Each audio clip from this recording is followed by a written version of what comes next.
This evening, the narrative unfolds concerning the extraordinary saga of the sole African empire that steadfastly confronted European colonizers, unequivocally asserting its autonomy. The focus is on Ethiopia, a nation that meticulously cultivated one of the planet's most illustrious civilizations over 3 millennia, while other territories succumbed to territorial partitions during the era of colonial expansion. This comprehensive historical account delves into the annals of a people who, remarkably, never capitulated to external dominion, rendering their enduring independence a truly unparalleled achievement. Listeners are invited to explore the legacy of a people credited with introducing coffee to the world, a stimulant perhaps symbolically linked to their remarkable resolve in repelling formidable Italian military forces through sheer determination and traditional weaponry. This historical journey also encompasses ancient civilizations renowned for constructing churches meticulously carved downwards into solid rock, whose emperors proudly asserted direct lineage from King Solomon himself. The narrative now progresses to illuminate how a highland kingdom situated in the Horn of Africa ascended to legendary status. It established extensive trading networks that spanned from the heart of Rome to the distant shores of India, concurrently erecting monumental stone obelisks whose construction would challenge the capabilities of contemporary engineers. Furthermore, it fostered a distinctive form of Christianity, so unique that European missionaries, upon encountering it, expressed profound curiosity regarding its specific theological and liturgical expressions. This nation steadfastly preserved its sovereignty through an unwavering display of resilient ingenuity for more than 3 millennia. It even devised its own unique calendar system, reflecting a profound cultural independence.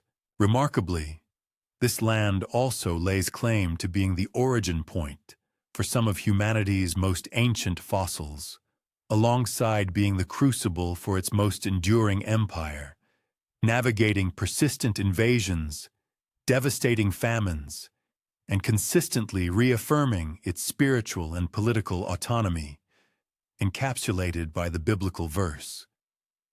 Ethiopia stretches her hands unto God, rather than to external colonial forces.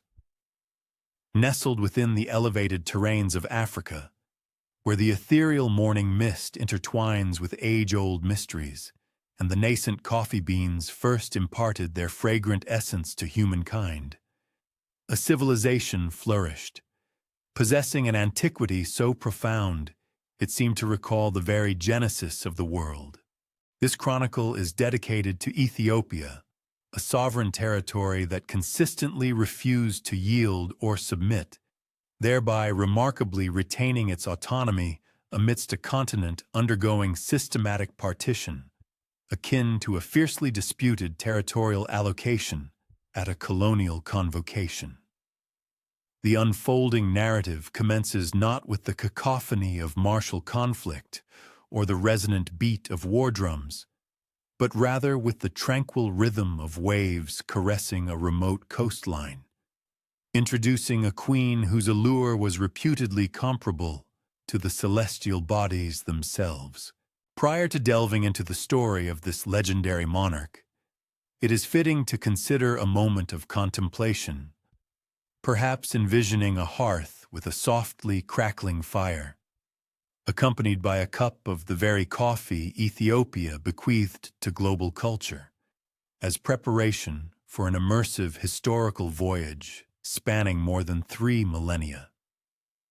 The chronicle of Ethiopia can be likened to an enduring river, its currents having coursed for millennia, at times surging impetuously through breathtaking gorges, at others gently winding through verdant valleys, yet perpetually advancing.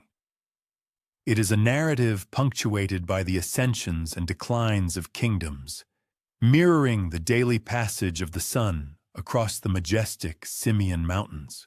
It speaks of emperors who steadfastly asserted their direct lineage from King Solomon, and of a populace that confronted the formidable European colonial powers with an unequivocal declaration of self-sufficiency and independence. In a distant epoch, when the colossal pyramids of Egypt were still regarded as recent architectural innovations, and the nascent city of Rome existed merely as a nascent concept, the territory destined to become Ethiopia already teemed with vibrant human endeavor. The ancient kingdom of Damal, its name possessing an unusual phonetic quality, yet representing a highly advanced early civilization, prospered in the northern highlands, approximately during the 8th century BCE. These foundational Ethiopians already exhibited the tenacious spirit of autonomy that would define their successive generations. They pioneered their own distinct writing system, erected magnificent stone edifices, and evidently cultivated a profound sense of self-reliance, perceiving their capacity to forge a sophisticated civilization independently. Nevertheless, it was the formidable kingdom of Aksum that unequivocally established Ethiopia's prominence on the global ancient stage, making a truly remarkable debut. Emerging around the 1st century CE, Aksum rapidly evolved into one of the preeminent commercial empires of antiquity, asserting its stature alongside such formidable entities as Rome, Persia, and China. The Aksumites possessed a strategic vision, perceiving the Red Sea not as an impediment, but as a vital conduit to immense prosperity. They forged an extensive maritime dominion that extended across the Red Sea to Yemen, and their intrepid merchants became a customary presence in the bustling ports of India and Sri Lanka, much like the predictable arrival of the monsoon seasons. The metropolitan center of Aksum itself constituted an architectural wonder, capable of inspiring profound admiration among ancient urban architects. Skyward-reaching obelisks, resembling colossal stone digits gesturing towards the heavens, characterized the city. Some exceeded 100 feet in height, meticulously sculpted from monolithic granite blocks. These structures served not merely as declarations of imperial grandeur, though an element of that was undoubtedly present, but primarily as markers for royal sepulchres and potent emblems of the kingdom's authority. The grandest of these obelisks, had its erection been successfully completed, would have surpassed any other edifice constructed in the ancient world. Regrettably, its collapse during the construction phase represented what could be considered the ancient world's highly costly and publicly visible architectural setback. One might envision the Aksumite monarch contemplating the fallen monument, perhaps uttering a sentiment akin to profound disappointment regarding its unfulfilled potential. Furthermore, the Aksumites distinguished themselves as early adherents to Christianity, undergoing conversion in the 4th century CE under the reign of King Ezana, thus positioning Ethiopia among the earliest Christian nations globally. This conversion transcended mere political expediency. It represented a fundamental societal metamorphosis that would indelibly mold Ethiopian identity for subsequent millennia. Traditional accounts recount that a young Syrian Christian named Frumentius, following a shipwreck on the Ethiopian coast, ultimately assumed the role of tutor to the royal princes and progressively introduced Christian tenets to the imperial court. This narrative exemplifies how significant societal shifts often arise not from military subjugation or imposition, but through the understated yet profound impact of a devoted instructor. Frumentius subsequently attained the esteemed position of Ethiopia's first bishop, his enduring influence undoubtedly surpassing any expectations he might have harbored over 1,600 years ago. The narrative now reverts to the previously referenced queen, for any comprehensive account of ancient Ethiopia would be incomplete without acknowledging the legendary Queen of Sheba.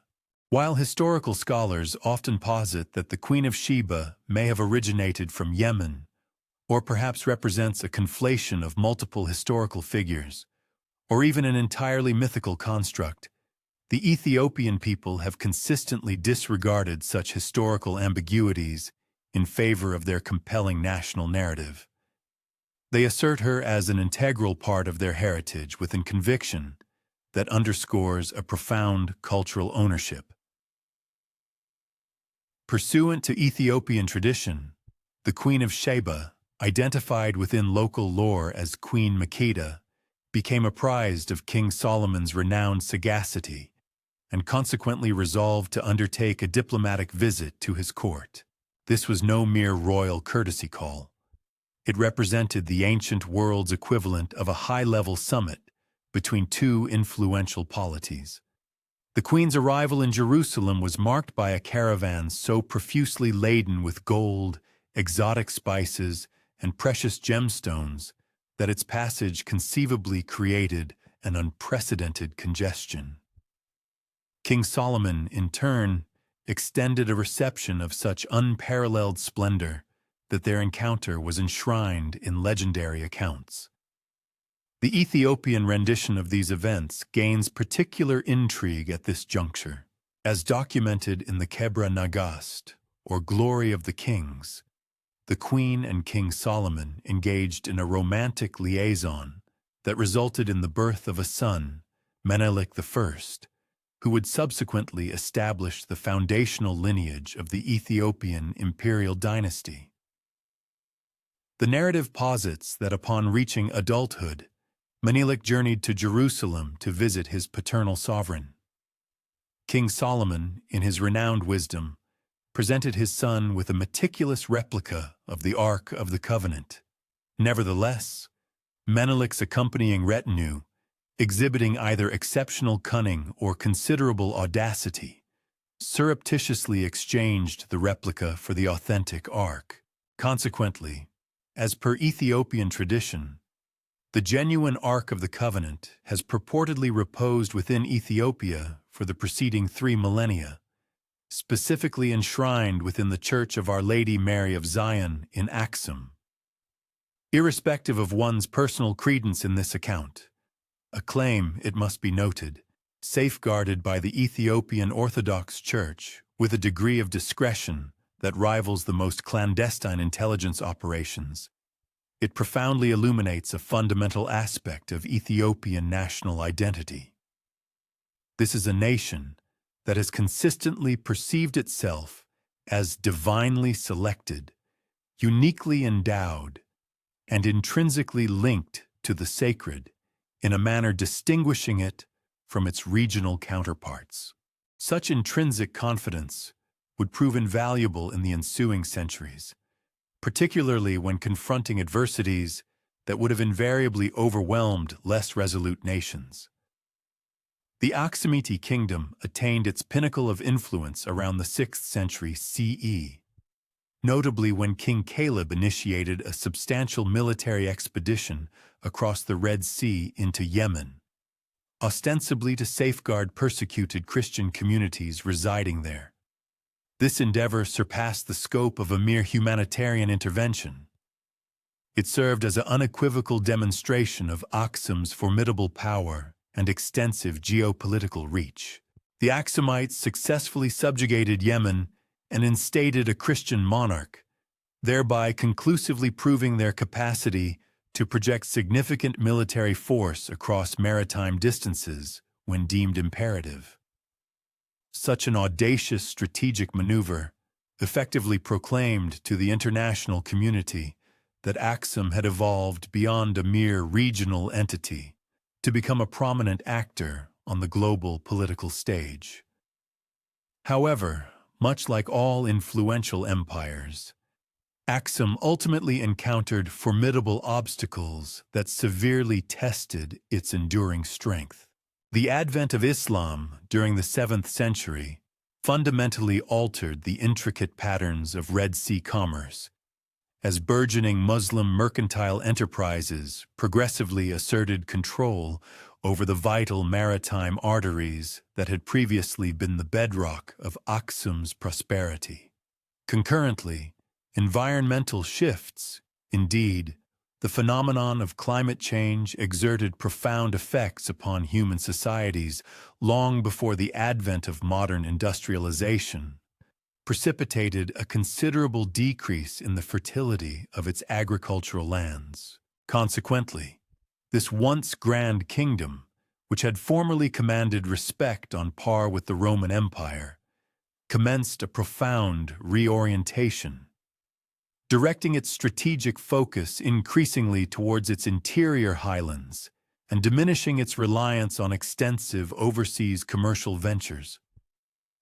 This significant internal shift ushered in what historical scholars frequently term the Dark Ages of Ethiopian civilization, although characterizing any epoch in Ethiopia's rich past as truly dark appears somewhat akin to describing a vibrant sunset as merely dim. An inherent luminescence invariably persists. Throughout this particular era, spanning approximately the 7th to the 11th centuries, the nation of Ethiopia experienced an increasing detachment from global interactions. Nevertheless, this very period of seclusion inadvertently provided the fertile ground necessary for the organic blossoming of a profoundly singular Ethiopian Christian culture, destined to evolve into one of the most remarkable and recognizable spiritual traditions across the globe. It was precisely within this era that the distinctive attributes of Ethiopian Christianity began to coalesce and flourish. The revered Ethiopian Orthodox Tewahedo Church, while diligently preserving its fundamental theological and historical linkages with the wider Christian ecumene, concurrently cultivated its own specific liturgical practices, its unique chronological system, and an intrinsic spiritual interpretation of the sacred doctrines. During this transformative period, devout Ethiopian monastic communities embarked upon the monumental task of sculpting entire ecclesiastical structures directly from the living bedrock, thereby fashioning architectural wonders that appear to utterly disregard the constraints of both gravitational forces and conventional engineering wisdom. These magnificent monolithic churches, most notably those situated in the sacred town of Lalibela, stand as powerful testaments to humanity's capacity for some of the most exceptional and awe-inspiring architectural accomplishments ever conceived.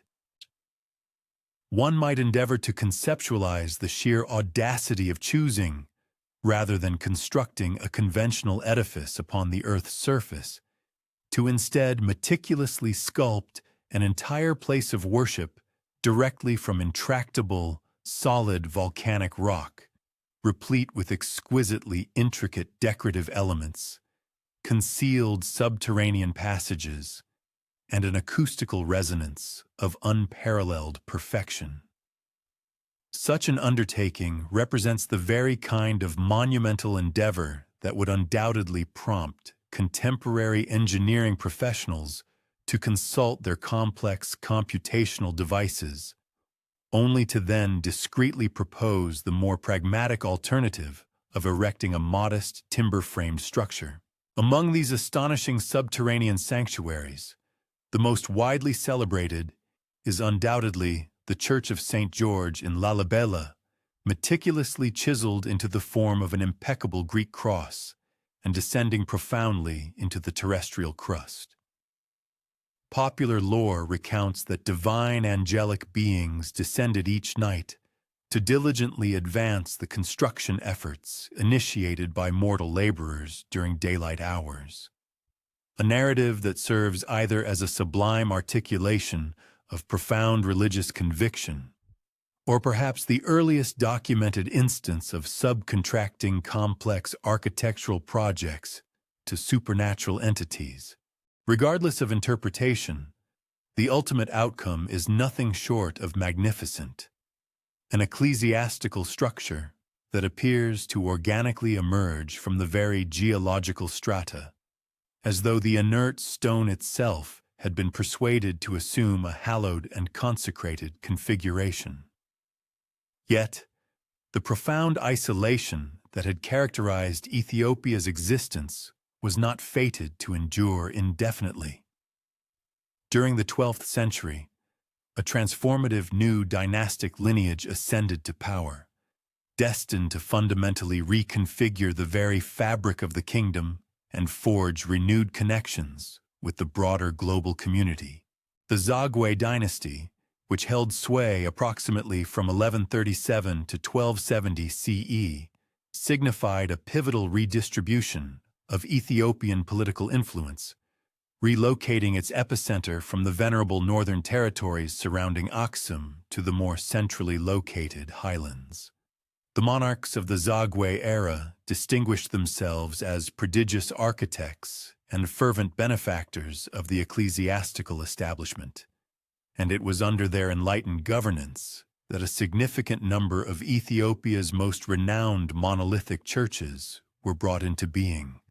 The most celebrated figure among the Zagwe sovereigns was undoubtedly King Lalibela, whose regal name now graces the very town that serves as the repository for Ethiopia's most breathtaking assemblage of these extraordinary rock-hewn sanctuaries.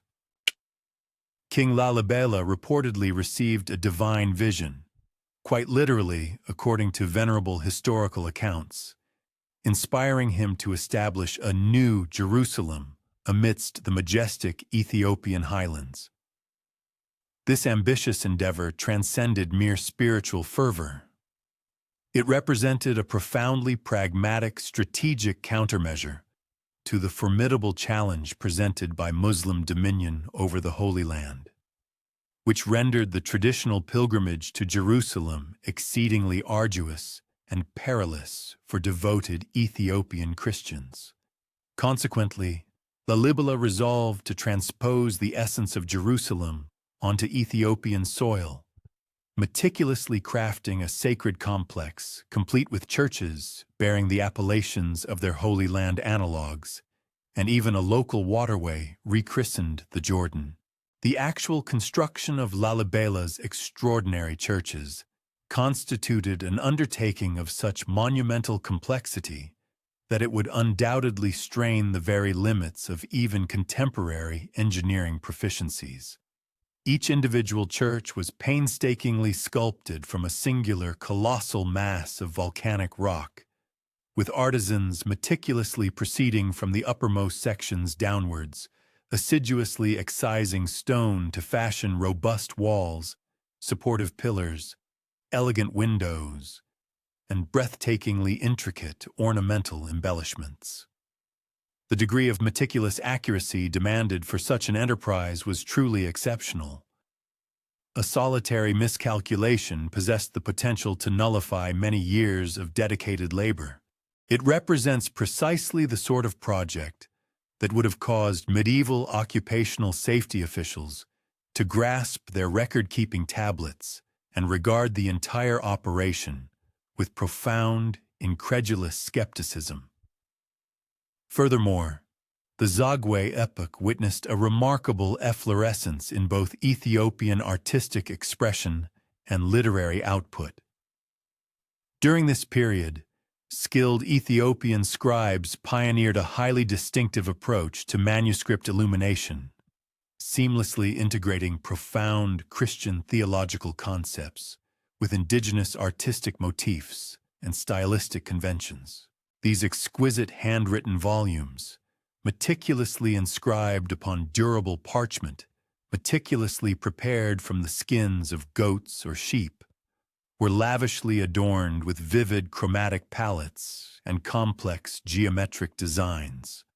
Such artistry not only underscored the refined sophistication inherent in Ethiopian aesthetic culture, but also powerfully conveyed the profound spiritual fervor of their dedicated creators.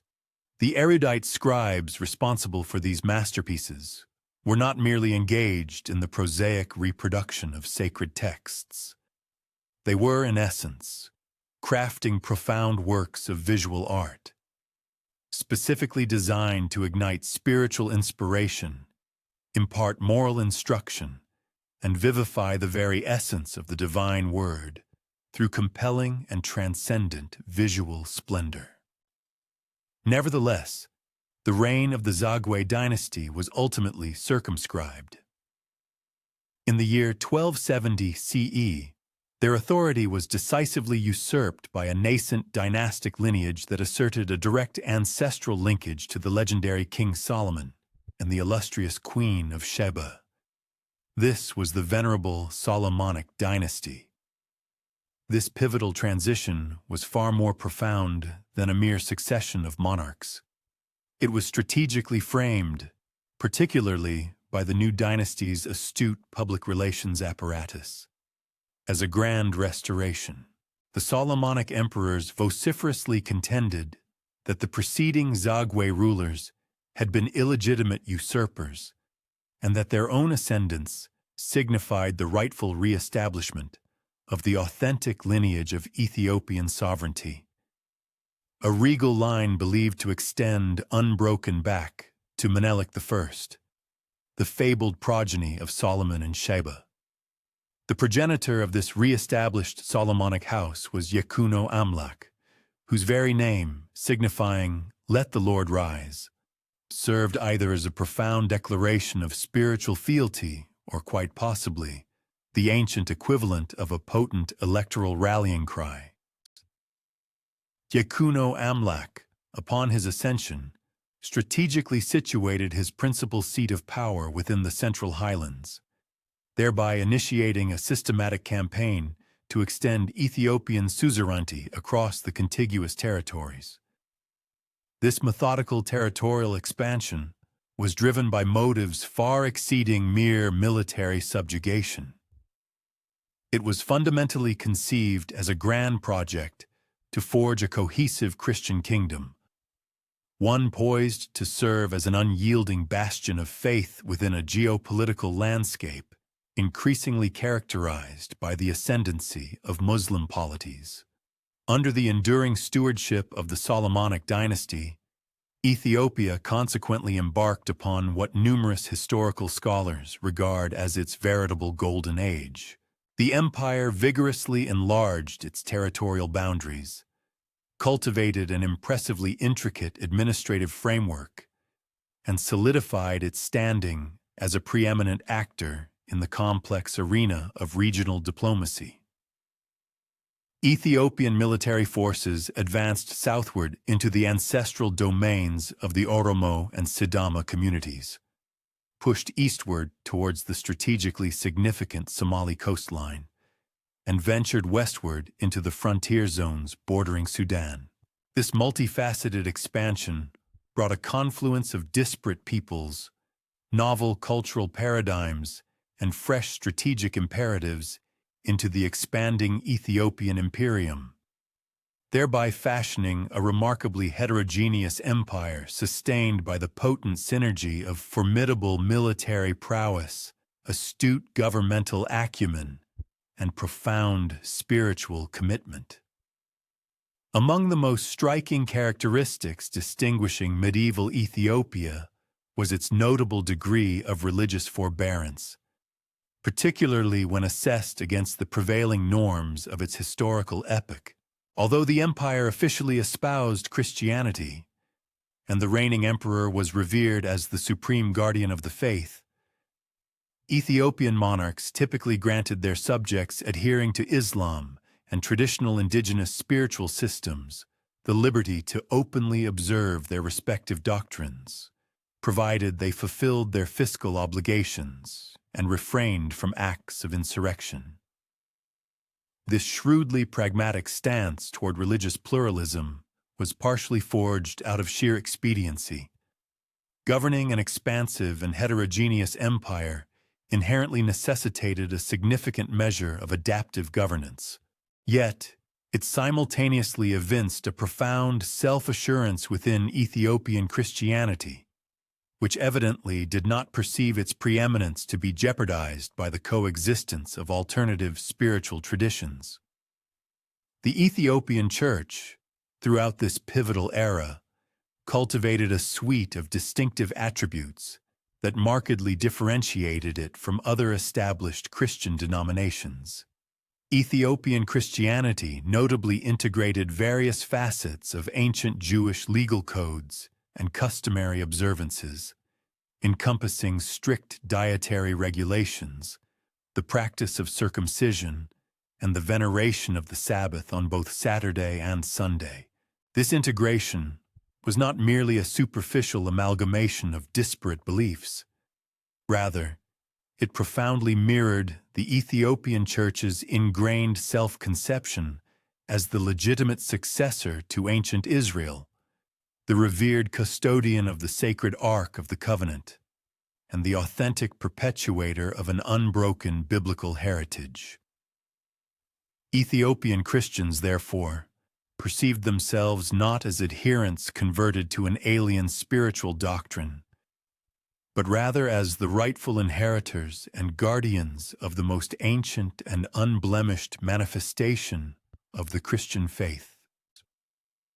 The period spanning the 14th and 15th centuries heralded the undisputed zenith of Ethiopian imperial might and geopolitical sway, notably under the formidable reigns of emperors such as Amda Seyon I and Zara Yacob.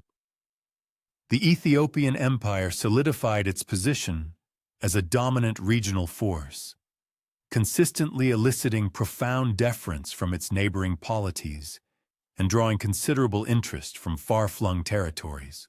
Enterprising Ethiopian merchants engaged in extensive commercial exchanges with the Indian subcontinent, the Arabian Peninsula, and the broader Mediterranean basin, facilitating the return not merely of valuable commodities, but also a rich tapestry of novel intellectual concepts, advanced practical technologies, and diverse cultural currents that significantly augmented and refined the already sophisticated Ethiopian civilization. It was in this very era that Ethiopia initially captured the imagination of medieval Europe, albeit with early encounters predicated more upon fervent aspiration and speculative legend than upon verifiable intelligence. European Christian communities, feeling increasingly beleaguered by the relentless expansion of Muslim power across the Mediterranean and within the sacred precincts of the Holy Land, began to circulate persistent whispers concerning a formidable Christian realm situated somewhere in the vast expanses of Africa or Asia, purportedly governed by an enigmatic sovereign known as Prester John. This fabled Christian monarch was reputed to preside over an immense empire teeming with extraordinary marvels, fabled rivers flowing with pure gold, rejuvenating springs of eternal youth, and formidable legions of fantastical beings poised to march in solidarity with their European brethren in faith. The actual state of affairs, as is frequently the case, proved significantly more intricate than the embellished narratives of legend. Ethiopia was undeniably a Christian kingdom of considerable might, yet it was concurrently grappling with its own internal adversities and pursuing its distinct national objectives. When Portuguese maritime explorers ultimately established contact with Ethiopia in the nascent years of the 16th century, they encountered not the fantastical, mythical dominion of Prester John, but rather a profoundly sophisticated African civilization, possessed of its own deeply ingrained traditions, its unique theological interpretations of Christianity, and its independently conceived strategies for engaging with the intricate dynamics of the global community. The Portuguese presence in Ethiopia coincided with a profoundly tumultuous epoch in the annals of Ethiopian history. At the dawn of the 16th century, the venerable Ethiopian Empire found itself grappling with a cataclysmic incursion originating from the Sultanate of Adal, spearheaded by an extraordinarily charismatic and utterly ruthless commander, renowned as Ahmad ibn Ibrahim al-Ghazi, more colloquially known as Gragun the Left-Handed. This was no mere skirmish along the frontier. It represented an existential imperilment to the very fabric of Ethiopian civilization. Ahmad Gran's formidable legions, armed with cutting-edge firearms procured from the formidable Ottoman Empire and fueled by an intense religious fervor, swept across the Ethiopian highlands with the devastating speed of a raging inferno, systematically demolishing sacred churches, incinerating invaluable manuscripts, and coercing widespread conversions to the tenets of Islam. The Ethiopian response to this profound predicament illuminated both the inherent strengths and the latent frailties of their venerable civilization. Emperor Lebna Dengel, caught entirely unawares by the breathtaking velocity and savage intensity of the invasion, was compelled to abandon his imperial capital and wage a desperate guerrilla campaign from the rugged sanctuary of the mountains. For more than a decade, Ethiopia tottered precariously on the precipice of utter collapse as Gran's relentless forces exerted dominion over the vast majority of the empire's sprawling territory.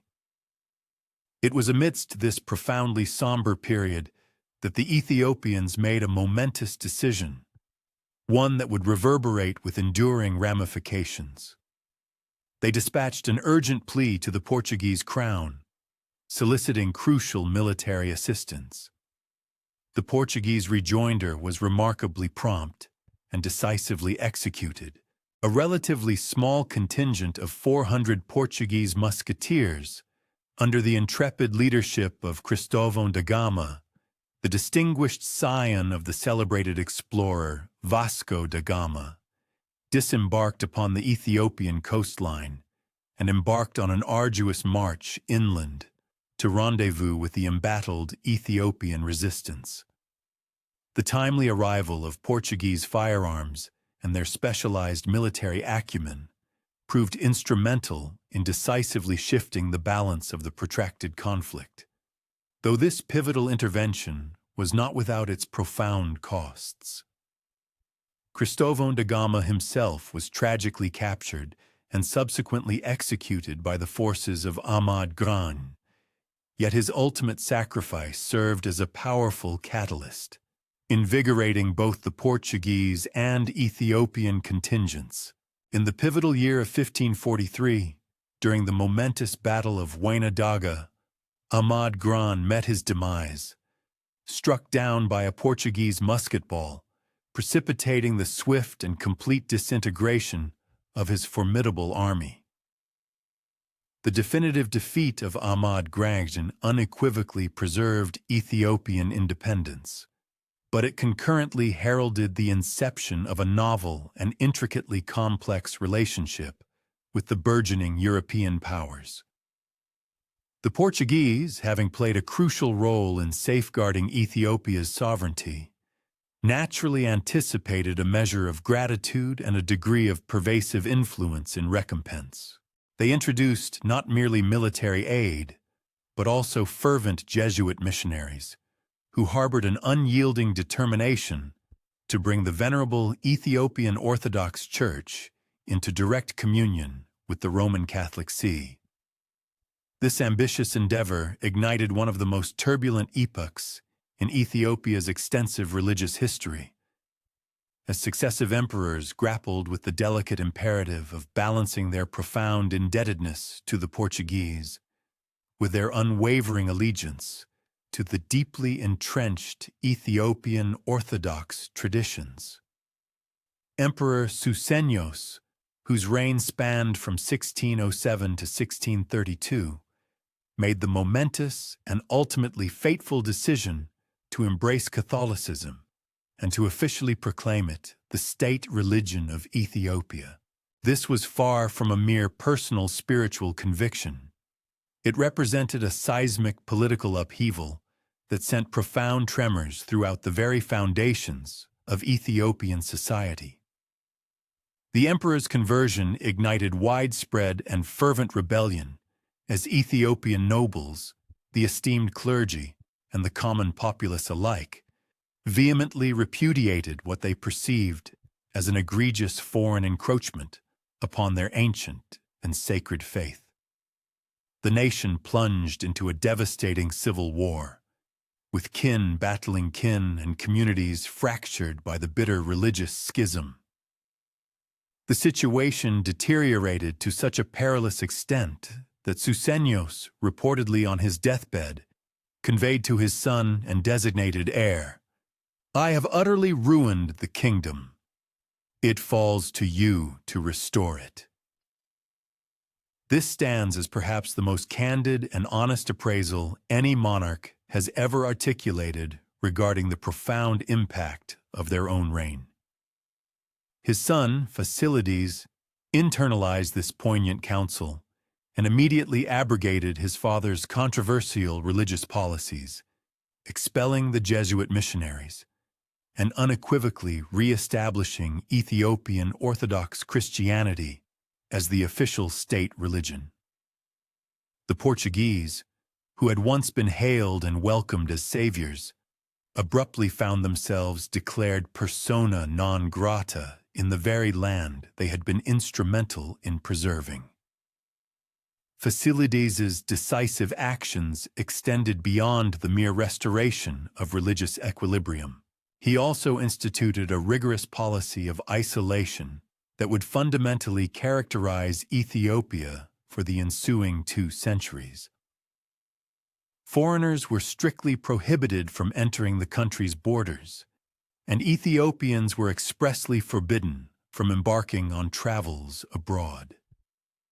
It was as if the entire empire had collectively resolved to raise the drawbridge and patiently await a time when the wider world might assume a more rational and less intrusive disposition. This deliberate isolation was not born of inherent xenophobia, but rather emerged from the hard-won sagacity gleaned from the manifold complications that inevitably accompanied foreign entanglements. The Ethiopians had learned, through bitter experience, that accepting assistance from Europeans bore a striking resemblance to inviting a vampire across one's threshold. Once granted entry, their eventual departure proved exceedingly difficult to orchestrate. During this protracted period of self-imposed isolation, Fasilides inaugurated a magnificent new capital city at Gondar, nestled within the northern highlands. Gondar would serve as the imperial Ethiopian capital for more than 2 centuries, and under the visionary patronage of Fasilides and his successors, it burgeoned into one of Africa's most splendid and architecturally distinguished urban centers. The emperors of Gondar commissioned the construction of an impressive array of formidable castles and opulent palaces that masterfully blended indigenous Ethiopian architectural traditions with subtle influences absorbed from their brief yet impactful contact with European and Middle Eastern cultures. These distinctive structures, characterized by their iconic round towers and intricately crenellated walls, created a skyline that was singularly Ethiopian, neither purely African nor entirely European, but rather something uniquely its own, a testament to a distinct cultural synthesis. The Gondarine period, as it is reverently termed by historians, was distinguished by a profound flourishing of Ethiopian culture and intellectual pursuits. The very isolation that rigorously excluded foreign influences simultaneously fostered the organic development of Ethiopian traditions, unhindered by external interference. Ethiopian artists meticulously refined their distinctive style of religious painting, crafting exquisite works that seamlessly merged Byzantine artistic influences with rich local artistic traditions to produce an aesthetic that was unmistakably Ethiopian in its essence. Ethiopian scholars assiduously compiled and scrupulously preserved ancient texts, thereby ensuring that the profound literary heritage of their civilization would endure for countless future generations. Yet, perhaps most significantly, the Gondarine period witnessed the crystallization of what might be aptly described as the quintessential Ethiopian national character, an intricate amalgamation of profound pride, fierce independence, unwavering religious devotion, and an unyielding, stubborn resistance to all forms of outside interference. A composite identity that would serve the nation exceptionally well in the formidable challenges yet to come. The Ethiopians of this significant era frequently articulated a profound saying that, in approximate translation, conveyed the sentiment, "Ethiopia stretches her hands unto God," thereby reflecting their deeply held conviction that their nation enjoyed divine protection and was destined to play a uniquely special role within God's overarching plan for the entire world. The Gondarine emperors were also continually confronted with the persistent challenge of effectively governing a vast and inherently diverse empire. Ethiopia was never a monolithic nation. It constituted a complex tapestry of myriad different peoples, distinct languages, and varied cultures, all held together by a synergistic combination of potent imperial authority, unifying religious tenets, and shared ancestral traditions. The Oromo people, who had been steadily migrating into Ethiopian territorial domains since the 16th century, presented a particularly nuanced challenge. The Oromo were not merely conquered subjects. Rather, they represented a dynamic and resilient populace who progressively integrated into the broader Ethiopian society while steadfastly preserving their own unique cultural identity. This intricate process of integration was not always seamlessly smooth. It was punctuated by periods of conflict and inherent tensions. But over the passage of time, the Oromo became an indispensable component of Ethiopian civilization, contributing their own rich traditions, formidable military capabilities, and sophisticated political systems to the overarching imperial structure. The 18th century introduced a fresh array of formidable challenges to the venerable Ethiopian empire. The extended period of deliberate isolation had undoubtedly safeguarded Ethiopian independence, but it had also, regrettably, left the country somewhat lagging in terms of advanced military technology and streamlined administrative efficiency. More critically, the empire began to experience a gradual fragmentation as powerful regional nobles progressively accrued greater autonomy from the centralized imperial government. This tumultuous period, historically designated as the Era of the Princes or Zemene Mesafint, witnessed the effective dissolution of the Ethiopian Empire into a disparate collection of competing principalities. Each of these was governed by a powerful local noble who, while paying nominal obeisance to the emperor enthroned in Gondar, effectively functioned as an independent sovereign within his own territorial domain. The era of the princes was not necessarily a universal dark age. Indeed, many regions experienced periods of prosperity under localized rule, and Ethiopian culture continued to thrive. However, it unequivocally signified a profound weakening of central imperial authority. The emperor became little more than a symbolic figurehead, maintained within his opulent palace at Gondar, but wielding no tangible power beyond the immediate confines of the city walls. It was during this era that the famous aphorism emerged: "He reigns but does not rule," a poignant reference to the powerless emperors who meticulously maintained the outward forms of imperial authority, while the actual levers of power resided firmly in the grasp of regional strongmen. This pervasive fragmentation might have persisted indefinitely, ultimately leaving Ethiopia as a mere collection of disparate small kingdoms rather than a unified and formidable empire. But the advent of the 19th century ushered in new and intensified external pressures that would compel the country to either reunify or face imminent conquest by aggressive foreign powers. The momentous opening of the Suez Canal in 1869 rendered the strategically vital Red Sea region of immense importance to European colonial powers, and the infamous scramble for Africa was rapidly gaining undeniable momentum. Ethiopia's neighboring territories were systematically succumbing to European control one by one. Egypt to the formidable British, Sudan to the Anglo-Egyptian condominium, and the extensive Somali coast to various European colonial entities. It became starkly evident that Ethiopia would necessitate rapid modernization and swift reunification if it were to avert the complete forfeiture of its cherished independence. The singular figure destined to orchestrate Ethiopia's momentous reunification was Kasa Haile, more famously enshrined in historical memory as Emperor Tewodros II. Tewodros was not born into the imperial lineage. He was the progeny of a minor noble hailing from the western reaches of Ethiopia.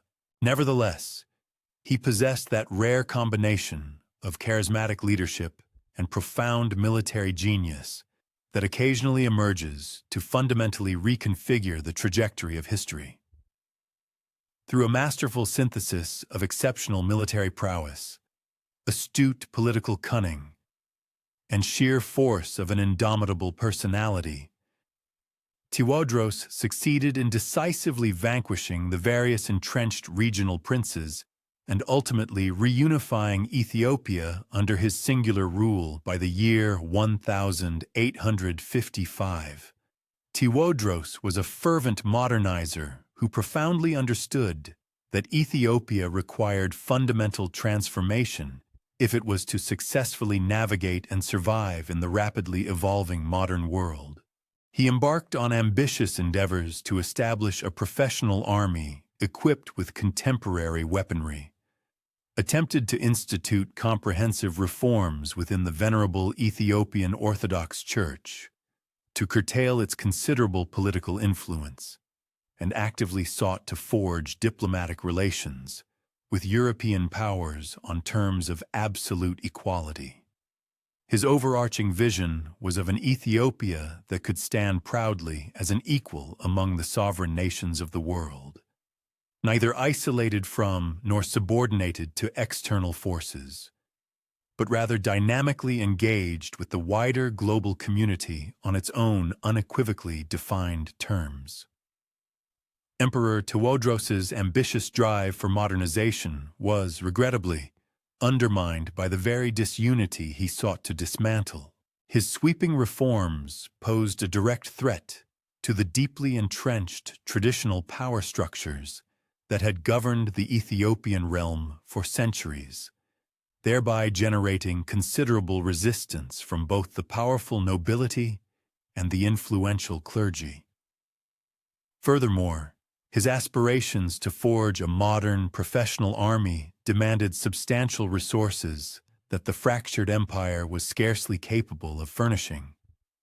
Compounding these internal struggles, his earnest endeavors to cultivate robust diplomatic ties with European nations regrettably precipitated a series of profound misunderstandings, which would ultimately prove catastrophic for his sovereignty.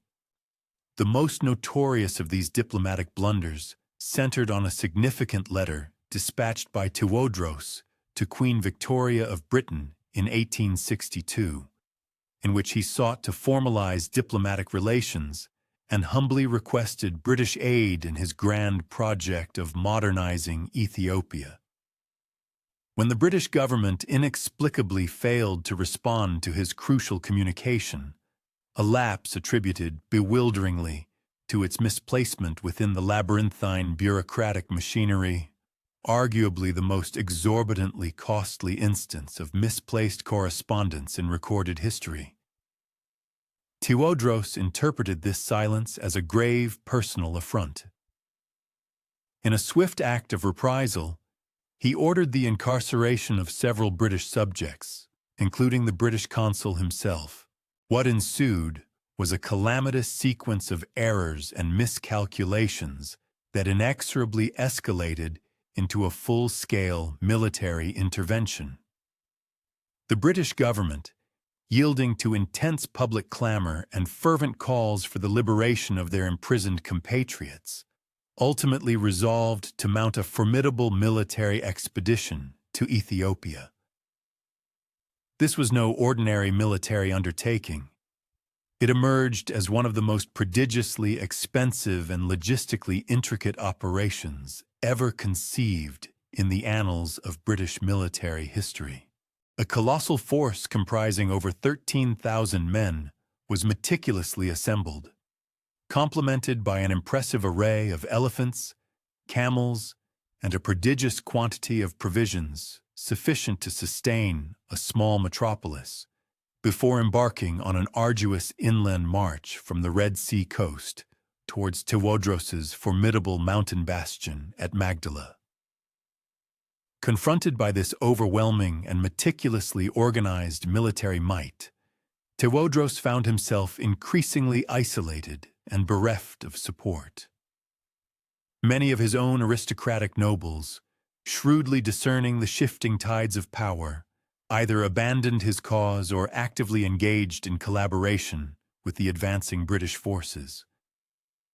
As the British contingent drew inexorably closer to Magdala, Tewodros grimly acknowledged the utter futility of his predicament. Choosing to circumvent the ignominy and profound humiliation of capture, he elected instead to conclude his own life on his own terms. Thus, on the fateful day of April 13, 1868, as British forces relentlessly stormed his fortress, Tewodros tragically took his own life with a pistol, a poignant gift ironically bestowed upon him by none other than Queen Victoria herself, marking a final, bitter twist in a narrative replete with profound and tragic misunderstandings. Having successfully attained their primary objective of liberating their incarcerated subjects, the British forces subsequently withdrew from Ethiopia, notably refraining from any attempts to establish colonial dominion. This remarkable self-restraint was not, however, an act born of pure altruism, but rather a pragmatic calculation rooted in astute practical considerations.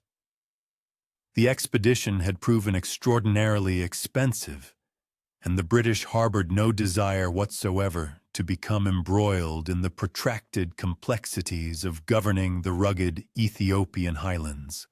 As they departed, they carried with them an extensive collection of invaluable Ethiopian manuscripts and cultural artifacts, including the revered crown of Tewodros, all of which ultimately found their way into British museums, where they regrettably remain to this very day, much to the enduring vexation and frustration of successive Ethiopian governments. The demise of Tewodros plunged Ethiopia once more into a state of profound fragmentation. Nevertheless, his pioneering example had unequivocally demonstrated the tangible possibility of national reunification. The next emperor to courageously undertake this monumental task was Johannes IV, who, by the 1870s, succeeded in consolidating his authority over the vast majority of northern and central Ethiopia. Johannes, in stark contrast to his predecessor Tewodros, was a ruler of a markedly different disposition. His approach to governance was more traditional, exhibiting a greater willingness to operate within the confines of existing power structures, and his primary focus lay squarely on safeguarding Ethiopia against the burgeoning array of external threats rather than on internal modernization efforts.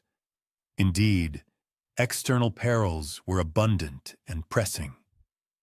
The momentous opening of the Suez Canal had dramatically transformed the Red Sea region into a focal point of intense European imperial competition, consequently leaving Ethiopia encircled by an ever-expanding multitude of colonial powers.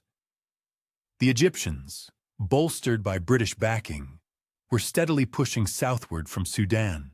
The Italians had successfully established a nascent colony in Eritrea and were actively seeking opportunities for inland expansion. The French had secured a strategic foothold in Djibouti, and various other European potentates were keenly scrutinizing the region, eager to carve out their own colonial territories. Johannes quickly distinguished himself as an exceptionally skilled military commander, who admirably defended Ethiopia against a series of formidable invasions. He decisively routed Egyptian forces at the pivotal Battle of Gundel in 1875 and again at Gura in 1876, unequivocally demonstrating that Ethiopian forces possessed the capacity to effectively contend with modern armies when fighting on their familiar home terrain. These hard-won victories were of paramount importance, not merely for their military significance, but perhaps even more so for their profound psychological impact. They powerfully illustrated that European and Egyptian military might was not invincible, and that Ethiopian independence could indeed be tenaciously preserved through steadfast military resistance. Yet Johannes's most formidable challenge emanated from an entirely unforeseen quarter. In the 1880s, a charismatic religious leader named Muhammad Ahmad proclaimed himself the Mahdi, or the Guided One, in Sudan, thereby igniting a fervent revolt against Egyptian suzerainty. The nascent Mahdist movement rapidly gathered irresistible momentum, and by 1885, Mahdist forces had triumphantly captured Khartoum and established comprehensive control over the greater part of Sudan. This dramatic development created a new and inherently perilous neighbor for Ethiopia, a militant Islamic state that unequivocally regarded the Christian Ethiopian Empire as a natural and immutable adversary. The ensuing conflict between Ethiopia and the Mahdist state was multifaceted, encompassing both a brutal religious war and a fierce struggle for regional hegemony. Mahdist forces initiated relentless and repeated raids deep into Ethiopian territory, seizing slaves and livestock with impunity and vigorously propagating their distinctive religious doctrine. Johannes was thus compelled to divert precious resources from other pressing challenges to buttress his western borders against these incessant incursions. In 1889, he personally led a formidable army to confront a major Mahdist invasion, and it was at the climactic Battle of Metemmah that he tragically met his end, perishing while bravely leading a charge against entrenched enemy positions. The death of Johannes in battle, a heroic but ultimately fatal act, once again plunged the empire into a perilous succession crisis. However, this particular instance would see a vastly different outcome. The individual who ultimately emerged triumphant from the intense struggle for the imperial throne was Saleh Mariam, who subsequently adopted the regnal name Menelik II. Menelik had previously reigned as the king of Shewa, one of the significant southern provinces of Ethiopia, and he ascended to the imperial throne bringing with him a distinct perspective and a markedly different set of priorities compared to his predecessors. Menelik II would undeniably prove to be one of the most profoundly influential rulers in not only Ethiopian history, but indeed across the entire African continent.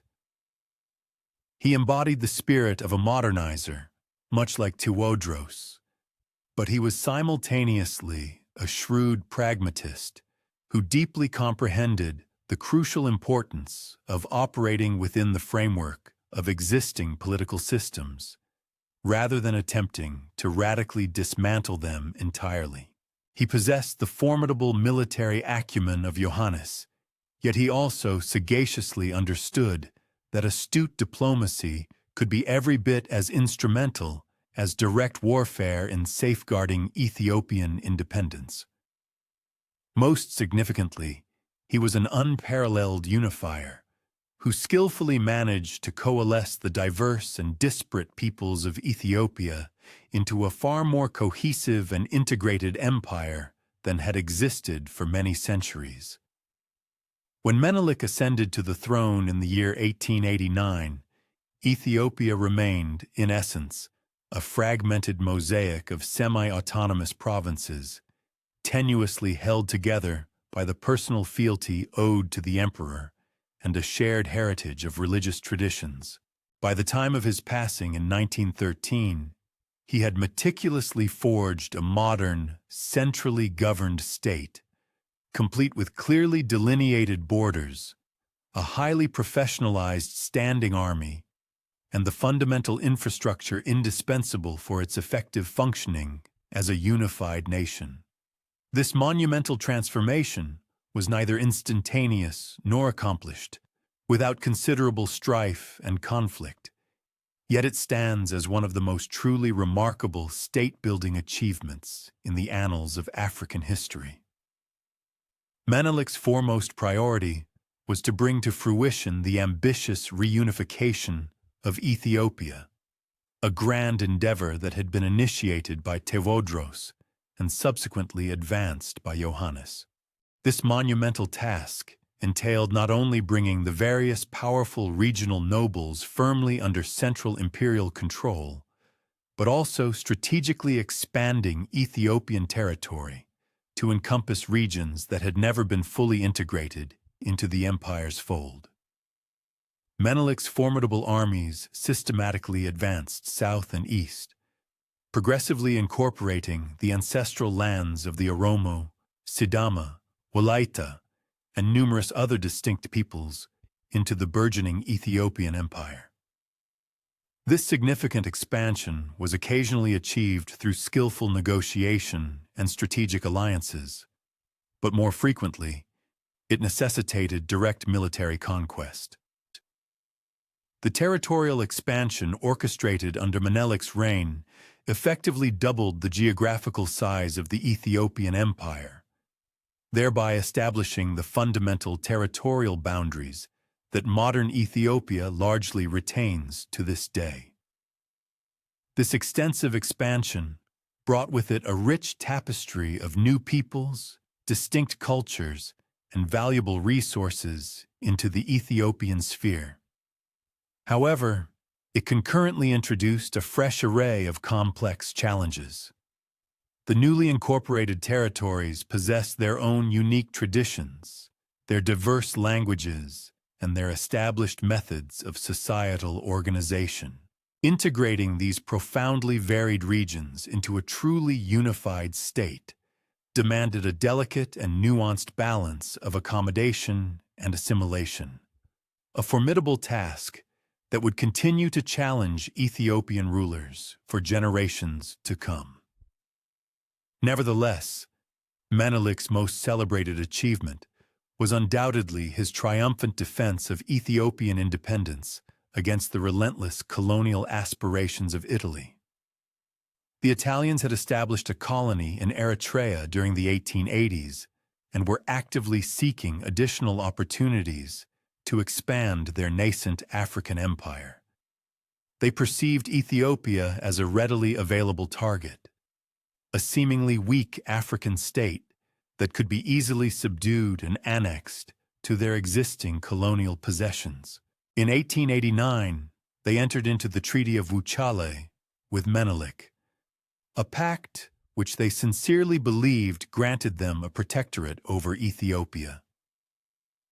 Menelik, however, held a fundamentally different interpretation of the treaty's provisions. When the Italians began to act as though Ethiopia were indeed their protectorate, he unequivocally repudiated the treaty and meticulously prepared for war. The ensuing conflict, famously known as the First Italo-Ethiopian War, would subsequently emerge as one of the most profoundly significant events in the entire sweep of African history. In a significant chapter of African history, the Italian forces, buoyed by an unwavering belief in their advanced technological capabilities and the meticulous structure of their military, launched an invasion of Ethiopia in 1895. This formidable contingent numbered approximately 17,000 soldiers, comprising both Italian regulars and Eritrean colonial troops. Their strategic projections foresaw minimal opposition, envisioning the kind of fragmented, uncoordinated resistance that had typically characterized European colonial campaigns across the African continent, thus anticipating a swift and effortless triumph. However, their presumptions were dramatically overturned by an unexpected and cohesive Ethiopian counter-response, which profoundly astonished the invading power. Emperor Menelik II had for many years preceding this confrontation diligently orchestrated an extensive defensive strategy. His foresight involved the systematic acquisition of contemporary armaments, the rigorous training of his military personnel, and the painstaking cultivation of vital alliances with various provincial leaders across the vast expanse of Ethiopia. Consequently, upon the commencement of the Italian incursion, he successfully marshaled a colossal fighting force exceeding 100,000 individuals, marking it as the most substantial indigenous army ever assembled on African soil. This was far from a mere conglomerate of disparate tribal combatants. Rather, it represented a highly disciplined and well-equipped military entity, furnished with modern rifles and powerful artillery pieces, and guided by sagacious commanders adept in both ancient Ethiopian martial traditions and contemporary military science. The apex of this momentous conflict culminated in the pivotal Battle of Adwa, fought on the memorable date of March 1st, 1896. During this crucial engagement, the Italian commander, General Oreste Baratieri, implemented a sophisticated, multi-pronged strategy, fragmenting his troops into 3 distinct columns in an audacious attempt at a flanking maneuver designed to outmaneuver the entrenched Ethiopian defenses. Regrettably for the Italian expeditionary force, a confluence of critical errors undermined their intricate plan. Their cartographic intelligence proved woefully imprecise, rendering their movements uncertain. Vital communication channels catastrophically failed, severing coordination between units. And consequently, their dispersed columns became dangerously isolated and acutely susceptible to Ethiopian assaults. Emperor Menelik, orchestrating the Ethiopian defense from his strategic vantage point at the core of the battle line, adeptly capitalized on these Italian vulnerabilities. He masterfully concentrated his formidable forces, directing them sequentially against each isolated Italian column, thereby establishing decisive local numerical superiority even while his overall army was numerically smaller. The culmination of these events was an unmitigated disaster for the Italian military. A staggering casualty count saw over 7,000 Italian and Eritrean combatants perish on the battlefield, with thousands more enduring the ignominy of capture. General Baratieri himself narrowly evaded death, retreating in disarray. The resounding and comprehensive nature of this Ethiopian triumph was such that it effectively extinguished Italian colonial aspirations in the region for the subsequent 4 decades. Beyond the immediate military outcome, the victory at Adwa carried a profound message, unequivocally demonstrating to a global audience that indigenous African armies possess the inherent capacity to overcome formidable European military powers, provided they were appropriately structured and adequately provisioned. The ramifications of the Battle of Adwa reverberated far beyond the geographical confines of Ethiopia. This monumental event marked the inaugural instance, since the annals of antiquity, where an African military force had achieved such a conclusive triumph over a European colonial aggressor, thereby dispatching seismic tremors across both the African continent and the European metropolises.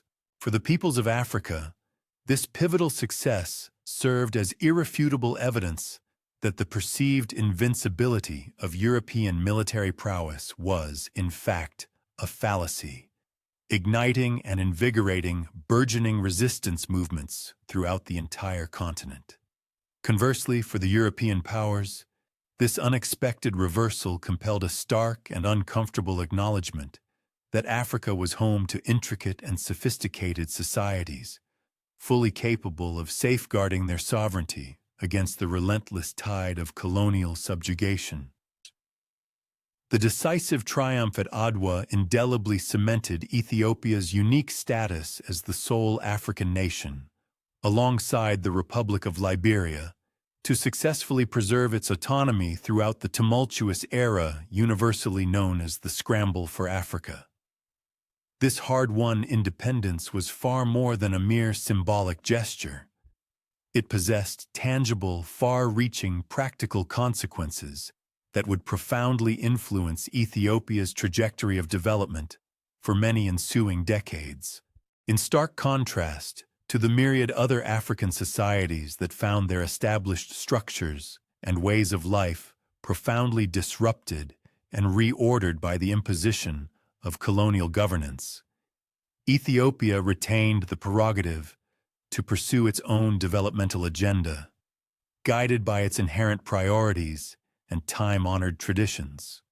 Furthermore, while other African economies were systematically reconfigured and exploited to exclusively serve the commercial and resource interests of their colonial masters, Ethiopia steadfastly maintained sovereign command over its indigenous resources and meticulously cultivated its own independent trade relationships on the global stage. Emperor Menelik II astutely leveraged the precious period of respite and strategic advantage afforded by his monumental victory at Adwa to vigorously advance his comprehensive modernization agenda. Under his visionary leadership, Ethiopia witnessed the inauguration of its nascent modern educational institutions, the construction of the nation's pioneering hospitals, and the commencement of an ambitious railway project designed to connect the distant coast to the burgeoning capital. A particularly significant move was his decision to relocate the imperial seat from the historically venerable city of Gondar to Addis Ababa, a wholly new metropolis he personally established within the strategic Central Highlands. The very appellation, Addis Ababa, which translates to new flower in the Amharic tongue, was deliberately chosen to encapsulate the spirit of profound renewal and progressive modernization that he envisioned for the Ethiopian Empire. The selection of this specific geographical site for the new capital was intrinsically strategic.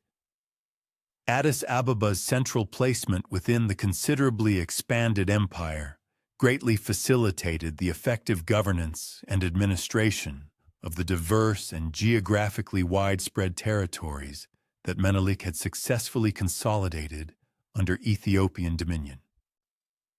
The foundational establishment of Addis Ababa as the empire's new capital transcended a mere pragmatic administrative relocation. It served as a powerful declaration, articulating Menelik's profound aspirations for the future identity of Ethiopia. In stark juxtaposition to Gondar, a city deeply steeped in centuries-old medieval customs and characterized by its venerable, ancient palatial structures, Addis Ababa was meticulously conceived and developed from its very genesis as an exemplar of urban modernity. Its design incorporated expansive boulevards, purposefully engineered to accommodate the emerging era of automobiles, alongside contemporary edifices erected using imported construction materials, and a robust infrastructure meticulously planned to sustain a burgeoning populace and an increasingly dynamic economy. This deliberate architectural and urban planning reflected a forward-looking vision, aiming to project Ethiopia onto the global stage as a nation embracing progress. Beyond the tangible advancements of infrastructure and technology, Menelik possessed a profound comprehension that true national modernization necessitated an evolution beyond mere physical structures. It demanded the cultivation of novel intellectual paradigms and innovative modes of thought. To this end, he proactively dispatched promising Ethiopian students to prestigious European universities, ensuring they would return imbued with cutting-edge knowledge in modern scientific disciplines, medical practices, and contemporary administrative methodologies. Furthermore, he extended invitations to international experts, enlisting their assistance in the establishment of sophisticated national institutions. Crucially, and in a significant departure from the practices of his predecessors, Menelik meticulously safeguarded Ethiopian sovereignty over these collaborative engagements. The foreign individuals who arrived in Ethiopia during his enlightened rule did so strictly in capacities as esteemed employees and expert advisors, distinctly not as colonial administrators or proselytizing missionaries, endeavoring to fundamentally alter the fabric of Ethiopian society. Among Menelik's array of pivotal innovations, the institution of a sophisticated modern postal service and an expansive telegraph network stands out as particularly significant. While this might, at first glance, appear to be a mere bureaucratic refinement, within the context of a nation as geographically vast and ethnically diverse as Ethiopia, robust communication infrastructure was absolutely indispensable for preserving national cohesion and asserting effective central governance. The newfound capacity to transmit dispatches with unprecedented rapidity across the sprawling empire empowered Menelik to meticulously coordinate military maneuvers, swiftly address emergent local crises, and maintain continuous, vital liaison with his regional governors. Furthermore, these advancements profoundly stimulated commercial enterprise, enabling merchants to orchestrate their diverse activities across immense geographical spans. The telegraphic system, in particular, forged unprecedented linkages between Ethiopia and the global community, a level of connectivity that had been utterly unattainable during the preceding era of relative isolation. Ethiopian dignitaries could now engage in direct communication with their counterparts in foreign capitals, thereby streamlining diplomatic interactions and expediting the conclusion of crucial trade accords. Moreover, global news could now reach Addis Ababa within a matter of days, rather than the protracted months of yore, ensuring that Ethiopian leadership remained acutely apprised of international developments pertinent to their nation's interests. Arguably, Menelik's most enduring and transformative legacy for Ethiopia's developmental trajectory was his pioneering establishment of a comprehensive modern educational framework. Prior to his reforms, traditional Ethiopian schooling had predominantly resided under the purview of the Orthodox Church, which, while offering exemplary instruction in theological and religious studies, provided regrettably circumscribed exposure to contemporary scientific principles and technological advancements. In a bold departure, Menelik instituted secular educational institutions where subjects such as mathematics, natural sciences, geography, and modern languages were meticulously integrated into the curriculum, taught in conjunction with established traditional disciplines. Furthermore, he proactively sponsored the overseas education of exceptional students, thereby cultivating a nascent generation of Ethiopian intellectuals poised to significantly contribute to the nation's ongoing modernization. The genesis of these modern schools was not solely predicated on imparting pragmatic proficiencies. It was fundamentally conceived as a crucible for forging a distinct, contemporary Ethiopian identity. Pupils attending Menelik schools were not only immersed in the rich tapestry of Ethiopian history and cultural heritage, but were also exposed to the broader global landscape and Ethiopia's evolving position within it. They diligently examined the monumental civilizations of antiquity and critically analyzed the leading nations of the modern era, thereby fostering a profound sense of pride in Ethiopia's unique accomplishments, while simultaneously acquiring a nuanced understanding of the complex challenges and myriad opportunities presented by the modern world. The period of Menelik's governance was additionally characterized by a remarkable surge in economic development. The sagacious emperor actively championed the emergence of nascent industries, vigorously promoted the expansion of commercial trade networks, and diligently encouraged the refinement of agricultural methodologies. A cornerstone of his economic reforms was the establishment of Ethiopia's inaugural modern banking institutions, which served to considerably facilitate both domestic commerce and foreign investment. Concurrently, he initiated an extensive program of infrastructure development, commencing the construction of vital roads and sturdy bridges, thereby significantly enhancing internal transportation and communication linkages across the vast imperial domain.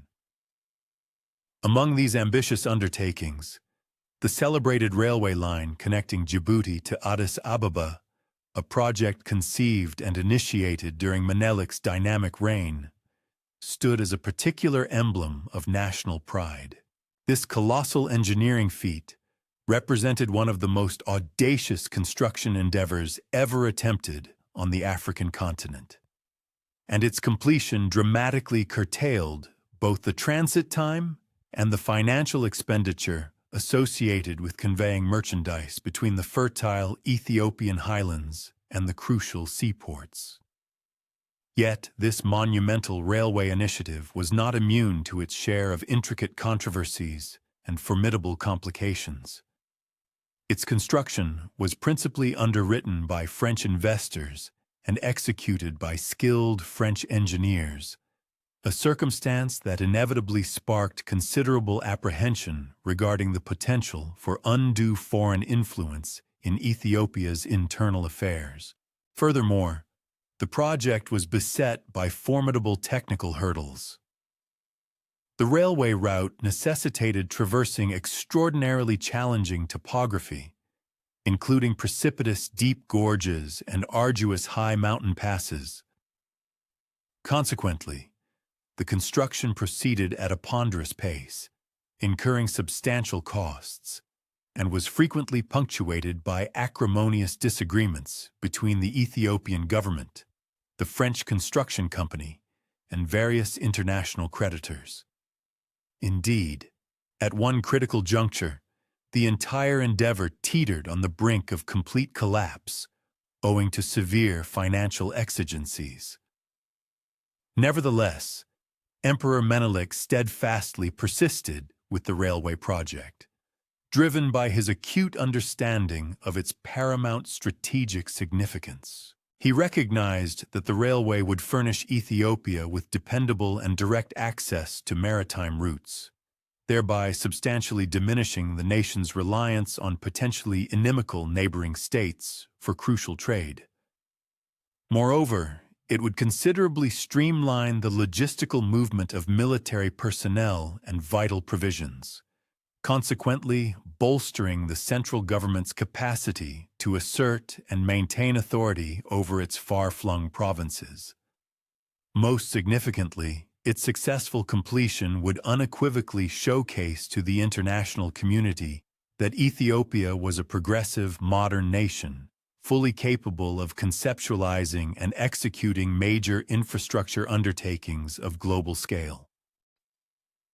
The eventual culmination of the railway's construction, reaching its terminus in Addis Ababa in 1917, notably 4 years subsequent to Emperor Menelek's passing, signified a profound symbolic conclusion to Ethiopia's historical period of relative isolation and heralded the onset of its comprehensive integration into the complexities of the modern global arena.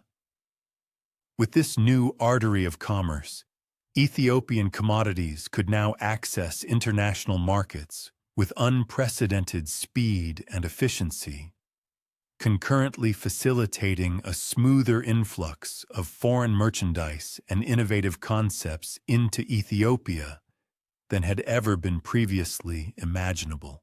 The Grand Railway Station established in Addis Ababa thus transformed into an iconic emblem of Ethiopian modernity and progressive advancement, a tangible steel and stone testament affirming that this venerable African empire possessed the inherent vitality and adaptability not merely to survive, but to flourish robustly within the dynamic landscape of the 20th century. The modernization endeavors initiated by Emperor Menelik II were not universally embraced and encountered a multitude of obstacles. Traditional aristocrats expressed apprehension that the centralizing tendencies of the imperial government would diminish their established authority and regional autonomy. Furthermore, religious dignitaries harbored anxieties that the proliferation of secular education and the influx of foreign influences might erode the foundational tenets of Ethiopian Orthodox traditions. Concurrently, various regional populations, who had been integrated into the burgeoning empire through military campaigns, occasionally harbored resentment towards the imposition of central governmental control and the pervasive spread of Amharic culture. Navigating these intricate and often conflicting pressures demanded the full extent of Menelik's considerable political acumen and diplomatic prowess. A paramount challenge that Menelik confronted pertained to the intricate matter of imperial succession. The emperor, regrettably, had no surviving male progeny, and the established Ethiopian custom offered ambiguous guidance regarding the ascension of a female ruler. This created a palpable air of uncertainty concerning the future trajectory of the dynasty and the sustained implementation of Menelik's progressive modernization initiatives. Ultimately, the emperor designated his grandson, Lij Iyasu, as his successor, a decision that would subsequently prove to be fraught with difficulties. Iyasu, who ascended to power in 1913 following Menelik's demise, was a youthful sovereign whose perspectives diverged substantially from those of his illustrious grandfather. While Menelik had exhibited prudence in his approach to foreign influences, even as he championed modernization, Iyasu appeared more inclined to experiment with far-reaching and potentially disruptive alterations. Most controversially, he began to demonstrate a discernible affinity for Islam and actively cultivated relationships with Muslim leaders, both within the territorial confines of Ethiopia and in neighboring nations. This inclination was widely perceived as a profound betrayal of the cherished Ethiopian Christian heritage and generated considerable alarm among the entrenched nobility and the influential clergy. The already intricate geopolitical landscape was further complicated by the abrupt outbreak of the First World War, which simultaneously presented Ethiopia with novel pressures and emergent opportunities. The global conflict pitted the dominant European colonial powers against one another, thereby potentially creating avenues for Ethiopia to expand its sphere of influence or to reclaim territories that had previously been lost to colonial encroachment. However, it also introduced grave perils. Aligning with the incorrect belligerent in the conflict could precipitate catastrophic repercussions for the sovereignty and independence of the Ethiopian nation. Iyasu's conspicuous sympathy for the Ottoman Empire and the Central Powers, when combined with his contentious religious policies, engendered a profound crisis of confidence in his leadership capabilities. Consequently, in 1916, a formidable coalition comprising nobles, clergy, and military commanders orchestrated his overthrow in a decisive coup d'état and subsequently installed Menelik's daughter, Zewditu, as empress. This represented a truly remarkable historical juncture. Ethiopia emerged as one of the pioneering nations globally to feature a female head of state in the contemporary era. Nevertheless, the substantive exercise of power resided with the appointed regent, Ras Tafari Makonnen, who would later be crowned as Emperor Haile Selassie I. The period of Ras Tafari's regency ushered in a distinct and pivotal new epoch in Ethiopian history. Tafari was an ardent proponent of modernization, operating firmly within the progressive tradition established by Menelik II. Yet he was also notably more globally oriented and exhibited a greater readiness to engage proactively with the broader international community. He possessed a keen understanding that Ethiopia's sustained autonomy would necessitate not merely formidable military prowess, but also astute diplomatic skill and widespread international recognition. He embarked upon a concerted effort to establish Ethiopia as a respected and integral member of the global community, actively seeking affiliation with international organizations and assiduously cultivating relationships with the world's preeminent powers. One of Tafari's initial and most significant diplomatic initiatives involved securing Ethiopia's admission to the League of Nations in 1923. This constituted a momentous accomplishment. Ethiopia became the inaugural African nation to accede to the League, and its membership served as an unequivocal acknowledgement of its sovereign status.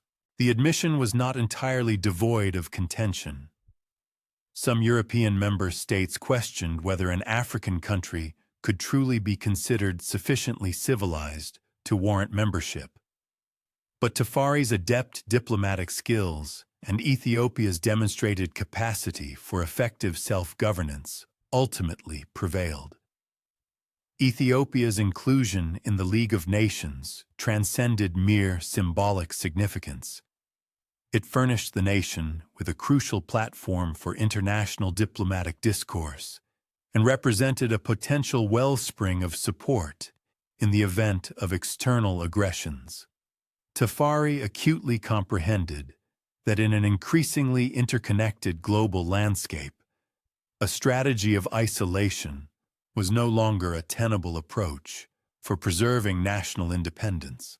Ethiopia unequivocally required integration into the international system if it was to adequately safeguard itself against future formidable challenges. Tafari also steadfastly continued the modernization endeavors initiated by Menelik, though with an even more pronounced emphasis on robust international engagement.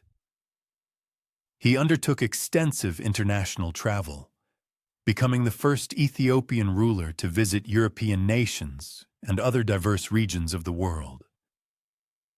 These journeys were not exclusively confined to diplomatic missions. They also served as invaluable opportunities for learning and observation. Tafari meticulously studied modern governmental institutions, emerging technologies, and contemporary practices, subsequently bringing back innovative concepts that could be judiciously adapted to suit specific Ethiopian circumstances. The regent's travels additionally fulfilled a vital public relations function. By presenting himself in international forums as an articulate, highly educated, and sophisticated leader, Tafari effectively challenged prevalent European stereotypes concerning African rulers and unequivocally demonstrated that Ethiopia was a modern, forward-thinking nation deserving of profound respect and international recognition. His numerous appearances at international conferences and his direct engagements with world leaders significantly contributed to solidifying Ethiopia's reputation as a consequential actor in global affairs.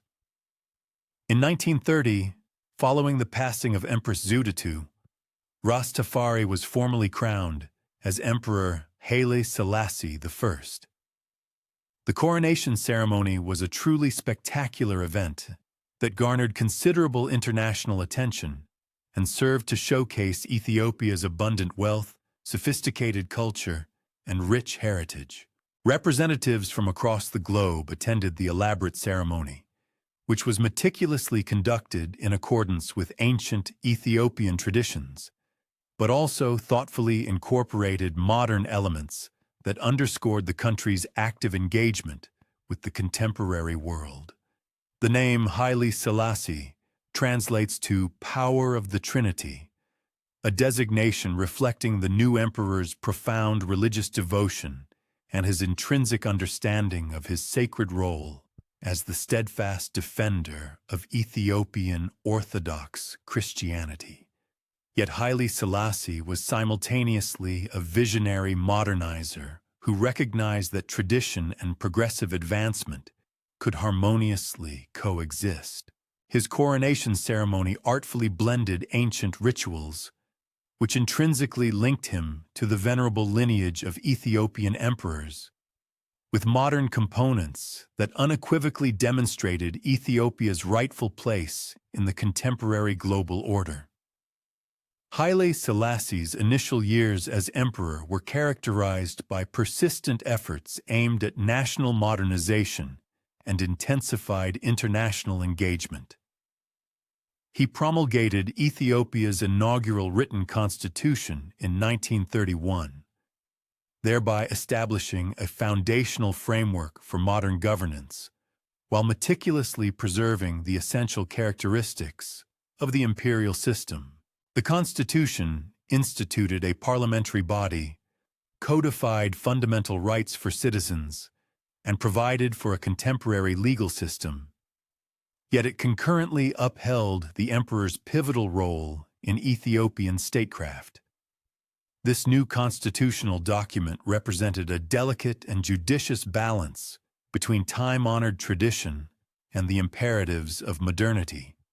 It recognized the emperor as the paramount authority within Ethiopia, thereby maintaining the traditional basis of Ethiopian government, but it also established institutions and procedural mechanisms that mirrored modern principles of governance. The parliament, despite its circumscribed powers, offered a vital forum for the deliberation of national issues and a mechanism for integrating diverse perspectives into the political process. Haile Selassie also sustained the expansion of modern education, establishing a multitude of new schools and facilitating the enrollment of an increased number of students abroad for advanced academic and professional training. He profoundly understood that Ethiopia's long-term development and prosperity would be contingent upon nurturing an educated populace capable of effectively managing modern institutions and advanced technologies. The emperor himself was a fervent proponent of education, frequently visiting educational establishments and actively encouraging students to diligently pursue their academic endeavors. However, the most formidable challenge of Haile Selassie's nascent reign originated from an unanticipated quarter: the resurgence of Italian colonial ambitions. Benito Mussolini, who had ascended to power in Italy in 1922, was resolutely determined to restore Italian prestige on the global stage and to forge a new Roman Empire. The ignominious defeat at Adwa in 1896 continued to fester in the Italian collective memory, and Mussolini envisioned the conquest of Ethiopia as a definitive means to avenge that historical humiliation and to unequivocally demonstrate Italian military prowess. The Italian preparations for a renewed invasion of Ethiopia commenced in the early 1930s. Mussolini systematically augmented Italian forces stationed in Eritrea and Italian Somaliland, the two colonial territories bordering Ethiopia, and initiated the prodigious stockpiling of weaponry and provisions for a large-scale military campaign. Concurrently, the Italians embarked upon an extensive propaganda campaign meticulously designed to legitimize their planned invasion, portraying Ethiopia as a barbaric and uncivilized nation that ostensibly required subjugation under European control for its own betterment. Haile Selassie was acutely cognizant of the Italian preparations and exerted his utmost efforts to ready Ethiopia for the impending conflict. He endeavored to modernize the Ethiopian military, procuring contemporary weaponry and training officers in advanced military tactics. He also actively sought international support, appealing to the League of Nations and other prominent world powers to assist in safeguarding Ethiopian independence. Regrettably, the international response was, at best, tepid. Most European powers were predominantly preoccupied with the escalating menace posed by Nazi Germany rather than with Italian expansionist aspirations in Africa. The Second Italo-Ethiopian War erupted in October 1935 when formidable Italian forces launched a full-scale invasion of Ethiopia from both Eritrea and Italian Somaliland. On this occasion, the Italians were considerably better prepared than they had been during the 1896 conflict. They commanded a substantially larger army, possessed superior equipment, and benefited from more sophisticated logistical support. Most crucially, they wielded overwhelming air power. Italian aircraft were capable of indiscriminately bombing Ethiopian positions and vital supply lines, affording the invading forces a decisive advantage over the defending Ethiopian contingents. The Ethiopian response was significantly impeded by several critical factors that had not been present during the initial Italian invasion. The country exhibited less internal cohesion than it had under Menelik II, with some regional leaders maintaining neutrality or even actively collaborating with the Italian aggressors. The Ethiopian military, while numerically larger than in 1896, remained insufficiently modernized and conspicuously lacked the air power and heavy armaments that the Italians possessed in abundance. Most critically, Ethiopia found itself fighting in isolation. Unlike in 1896, when the nation had been able to freely import weaponry, the League of Nations had imposed an arms embargo that disproportionately impacted Ethiopia more severely than Italy. Despite these considerable disadvantages, Ethiopian armed forces mounted a ferocious and unyielding opposition to the Italian invasion. The rugged, mountainous topography of Ethiopia inherently favored the defenders, providing natural fortifications and challenging logistical nightmares for the invaders. Ethiopian combatants, imbued with the same indomitable spirit and resolute courage that had secured their historic triumph at Adwa decades earlier, fiercely defended their homeland. For an initial period spanning several months, the ultimate outcome of the conflict remained uncertain, with Ethiopian units achieving a series of notable successes, including strategic ambushes and successful defenses of key passes against the advancing Italian columns. However, the balance of power began to irrevocably shift with the Italian military's reprehensible deployment of poison gas, a blatant contravention of established international humanitarian laws.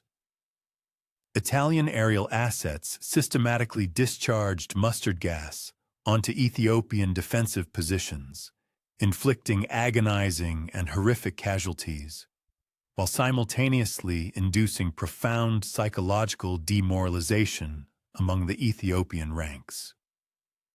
The insidious nature of these chemical munitions proved particularly devastating against the exposed Ethiopian cavalry and traditional warriors, who possessed no protective equipment against such an indiscriminate weapon. Despite widespread international condemnation and protests against this barbaric use of chemical warfare, these appeals were largely disregarded and ultimately ineffective, allowing the Italians to persistently employ these outlawed weapons throughout the entirety of the campaign. By the early months of 1936, the grim reality of a collapsing Ethiopian resistance became undeniably apparent. Italian military formations were relentlessly pushing forward on numerous fronts, executing well-coordinated pincer movements that systematically overwhelmed and defeated isolated Ethiopian armies in detail. In May of that year, Italian forces successfully entered the capital city of Addis Ababa, culminating in Benito Mussolini's triumphant proclamation of the establishment of Italian East Africa. This new colonial entity forcibly amalgamated Ethiopia with the existing Italian territories of Eritrea and Italian Somaliland into a singular, expansive imperial possession. Emperor Haile Selassie, confronted with the irretrievable disintegration of organized national resistance, faced the agonizing decision to seek exile rather than prolong a demonstrably hopeless military struggle. Consequently, on May 2, 1936, he departed from Ethiopia, eventually finding refuge in Britain, where he would dedicate the subsequent 5 years to diplomatic efforts aimed at restoring his nation's sovereignty. His departure, however, was not without its detractors. Some Ethiopian citizens fervently believed that the emperor ought to have remained within the country to personally spearhead a continued, albeit desperate, resistance movement. Yet, Haile Selassie possessed the profound foresight to understand that his continued existence and advocacy from outside Ethiopia held significantly greater strategic value than the inevitable consequence of his capture or demise within the besieged nation. The emperor's subsequent appearance before the Assembly of the League of Nations in Geneva in June 1936 transcended mere diplomacy, becoming an indelible and profoundly memorable episode in the annals of the organization's history. Delivering his address in Amharic, with his poignant words meticulously translated into both French and English, Haile Selassie articulated an impassioned and eloquent plea for decisive international intervention to reinstate Ethiopia's independence. His powerful speech was frequently and boisterously interrupted by a hostile contingent of Italian journalists and fervent fascist sympathizers who attempted to drown out his message. Nevertheless, the emperor maintained an extraordinary composure and unwavering dignity, resolutely continuing his compelling appeal for justice. I, Haile Selassie, Emperor of Ethiopia, am here today to claim that justice which is due to my people and the assistance promised to it 8 months ago, when 50 nations asserted that aggression had been committed in violation of international treaties. The Emperor declared with unshakable resolve. His stirring words reverberated across the globe, and his stoic bearing in the face of such aggressive fascist harassment transformed him into an enduring international symbol of courageous resistance against unprovoked aggression and a staunch champion of the principles of international law. Despite its lofty pronouncements regarding collective security and the sanctity of international law, the League of Nations ultimately proved either incapable or unwilling to undertake any truly effective measures to reverse the Italian conquest and restore Ethiopian independence. The economic sanctions purportedly imposed against Italy were conspicuously half-hearted, riddled with loopholes, and consequently proved utterly ineffective in altering Rome's expansionist policies. Crucially, no military action whatsoever was initiated to physically reverse the Italian conquest. This profound failure of the League of Nations to unequivocally defend Ethiopia stands as one of the pivotal factors that demonstrably undermined its credibility, contributing directly to its eventual collapse and its subsequent replacement by the United Nations in the aftermath of World War II. Concurrently, within Ethiopia itself, the nature of Italian rule quickly proved to be exceptionally harsh, repressive, and overtly exploitative. The Italian colonial administration embarked upon an ambitious, albeit brutal, endeavor to systematically transform Ethiopia into a quintessential colonial territory. Their primary objective was the ruthless exploitation of its abundant natural resources for the exclusive benefit of the metropolitan power, while simultaneously imposing European cultural norms and political systems upon the indigenous Ethiopian populace. While they did undertake the construction of roads and other rudimentary infrastructure, these developments were primarily designed to facilitate the efficient extraction of Ethiopian wealth and raw materials, rather than to genuinely benefit the local population or foster their socio-economic advancement. Italian colonial governance also aggressively sought to dismantle and eradicate deeply entrenched Ethiopian cultural and political institutions. The authorities explicitly prohibited the use of Amharic, the national language, in all educational establishments and governmental administration, actively promoting the Italian language and culture as a replacement. Furthermore, they made concerted efforts to undermine the profound influence and authority of the Ethiopian Orthodox Tewahedo Church, a central pillar of national identity. Alarmingly, they also instituted a system of racial laws strikingly similar to those enforced in Nazi Germany, establishing a rigid social hierarchy that positioned Italians at the apex, individuals of mixed-race heritage in an intermediate status, and native Ethiopians at the very bottom, subject to severe discrimination and segregation. However, despite these oppressive measures, Italian rule in Ethiopia was never fully consolidated or universally accepted. Persistent and widespread resistance movements continued throughout the entire period of occupation, with courageous Ethiopian patriots engaging in effective guerrilla warfare against both Italian military forces and their local collaborators. This determined resistance proved particularly robust and challenging for the Italians in the country's rugged, mountainous regions, where traditional Ethiopian military tactics, leveraging intimate knowledge of the terrain, were most effectively employed against the conventional, mechanized forces of the invaders. The multifaceted resistance movement was spearheaded by a diverse array of influential figures. These included traditional nobles who had steadfastly maintained their allegiance to Emperor Haile Selassie, revered religious leaders who vehemently opposed Italian attempts to subvert and diminish Ethiopian Christianity, and local commanders who adeptly organized their respective communities for sustained struggle against the foreign occupiers.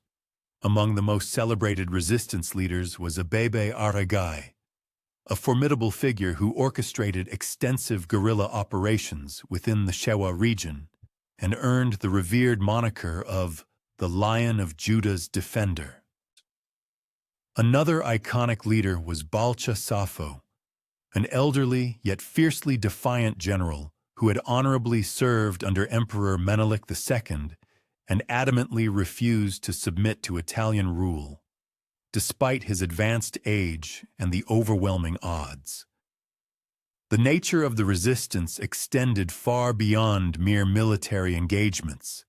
It also encompassed vital cultural and spiritual dimensions.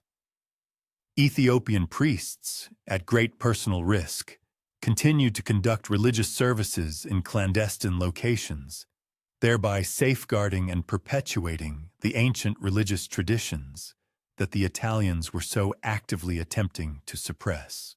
Ethiopian teachers secretly imparted knowledge to children in Amharic, ensuring the preservation of the language and rich literary heritage that formed the very bedrock of Ethiopian identity.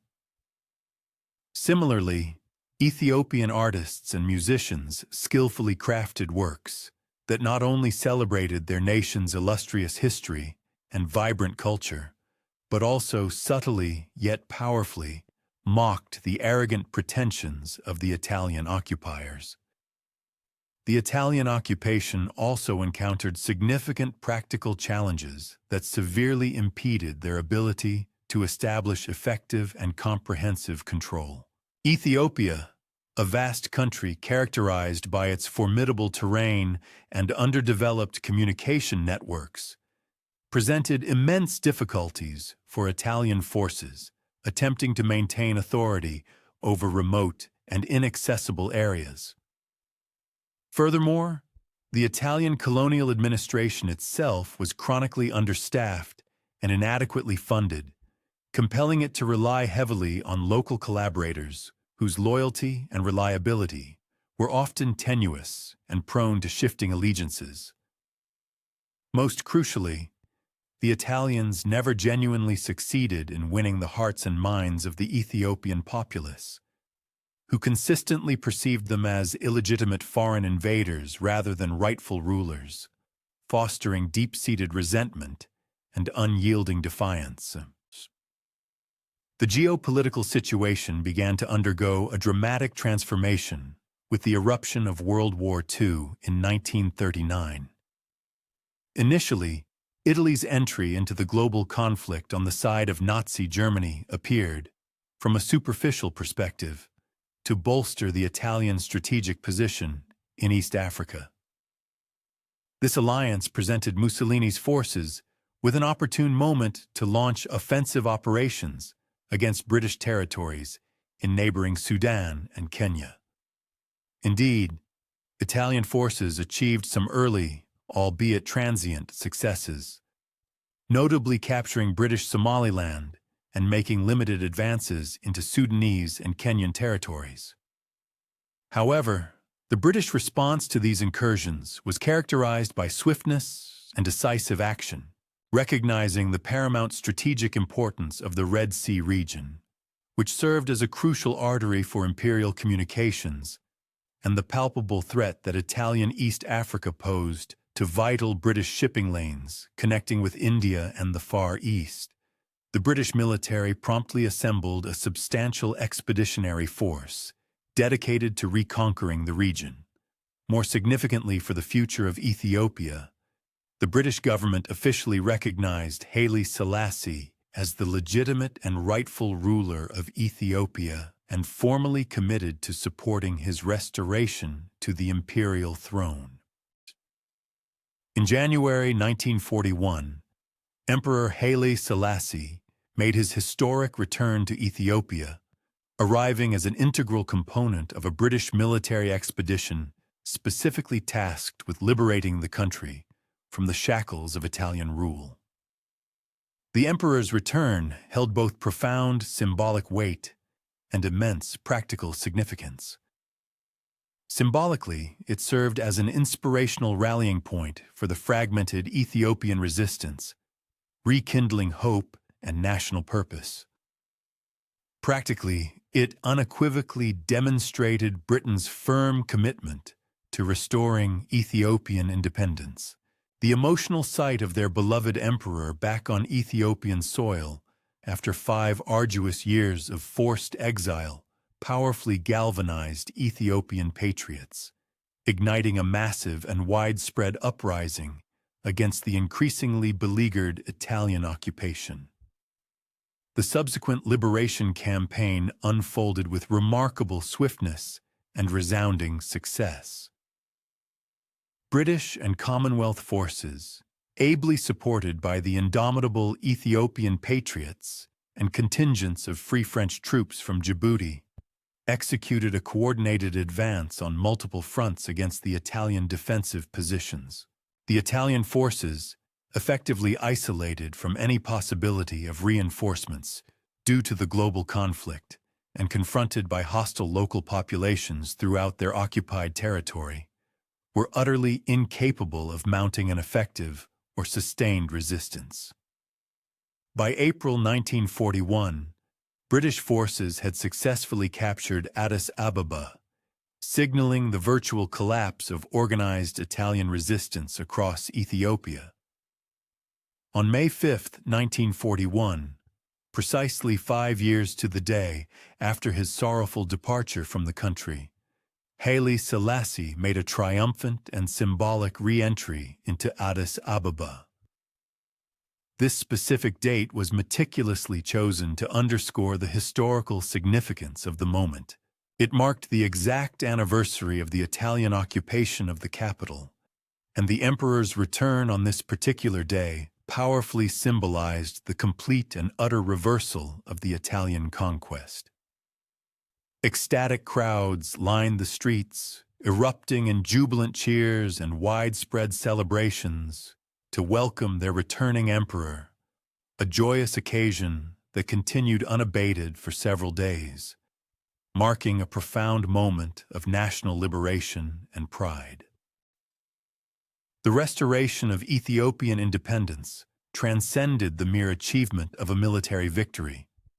It represented a profound vindication of the fundamental principles of international law and collective security, ideals that had been so grievously undermined and damaged by the League of Nations' abject failure to defend Ethiopia in the critical years of 1935 to 36. Ethiopia earned the distinct historical honor of becoming the very first country occupied by the Axis powers to be completely liberated. And Emperor Haile Selassie, through his steadfast courage and unwavering advocacy, became an enduring global symbol of principled resistance against the tyranny of fascist aggression.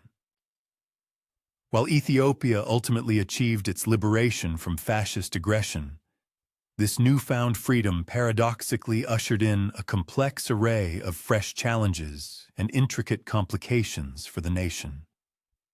The country found itself severely ravaged by a grueling 5-year period of warfare and foreign occupation, a time during which a substantial portion of its vital infrastructure lay in ruins and its nascent economy suffered profound disruption.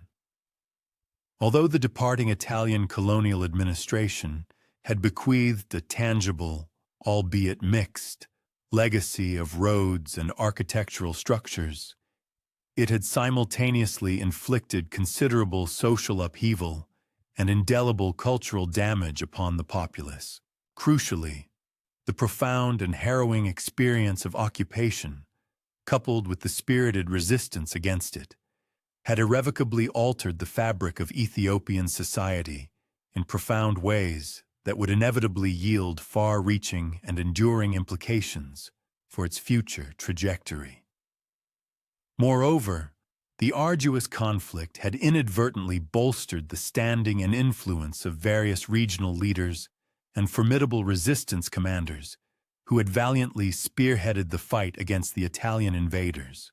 These individuals, having accrued invaluable military expertise, significant political leverage, and widespread popular endorsement throughout the duration of the occupation, naturally harbored expectations of being suitably compensated and acknowledged for their unwavering loyalty and dedicated service to the cause.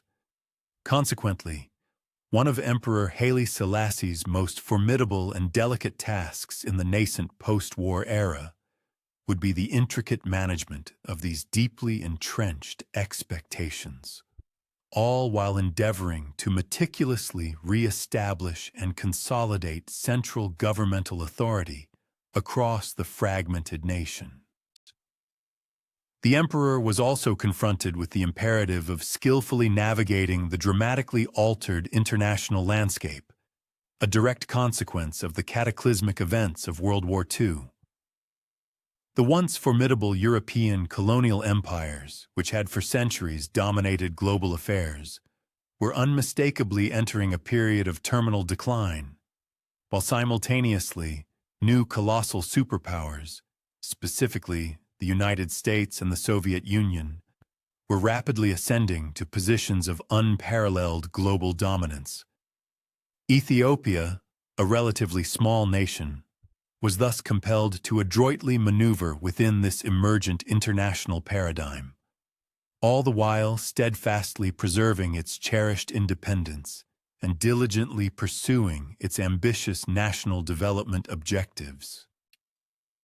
Haile Selassie, with remarkable foresight and strategic acumen, proved himself exceptionally adept at the intricate art of international diplomacy in this challenging post-war global environment. He judiciously aligned Ethiopia with the Western allies, thereby securing crucial support and alliances, yet simultaneously maintained exceedingly cordial and pragmatic relations with the Soviet Union and other communist nations, demonstrating a nuanced approach to foreign policy.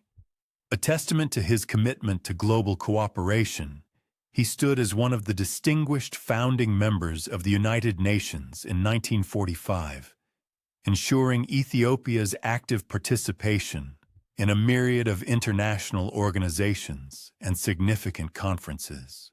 The sagacious emperor possessed a profound understanding that in this nascent world order, smaller nations, like his own, would need to forge strong collective bonds and collaborate strategically to effectively safeguard their intrinsic interests against the overwhelming influence of the burgeoning superpowers.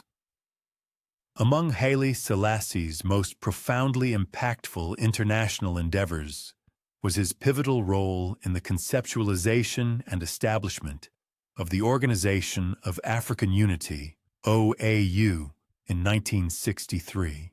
The emperor had, for an extended period, been an ardent and vocal proponent of African unity and the continent's complete independence from colonial vestiges. He envisioned the OAU as an instrumental vehicle to vigorously advance these noble objectives, while concurrently elevating Ethiopia's diplomatic influence and stature within continental affairs.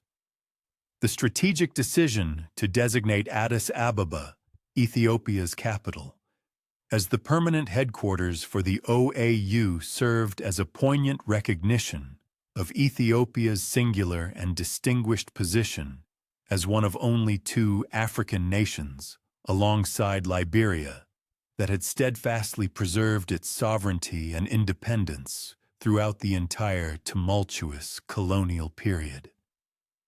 The emperor's celebrated address to the United Nations General Assembly in 1963 remains etched in history as one of the most profoundly resonant speeches ever delivered within the organization's hallowed halls. With unwavering conviction, he proclaimed, that until the philosophy which holds one race superior and another inferior is finally and permanently discredited and abandoned, everywhere is war. His potent words transcended the physical confines of the UN building in New York, reverberating with profound impact across the globe. This powerful speech would, in time, famously inspire Bob Marley's iconic song War, thereby disseminating Haile Selassie's timeless message to an even broader international audience and unequivocally solidifying his enduring legacy as an inspirational icon of resolute resistance against all forms of oppression and inequality.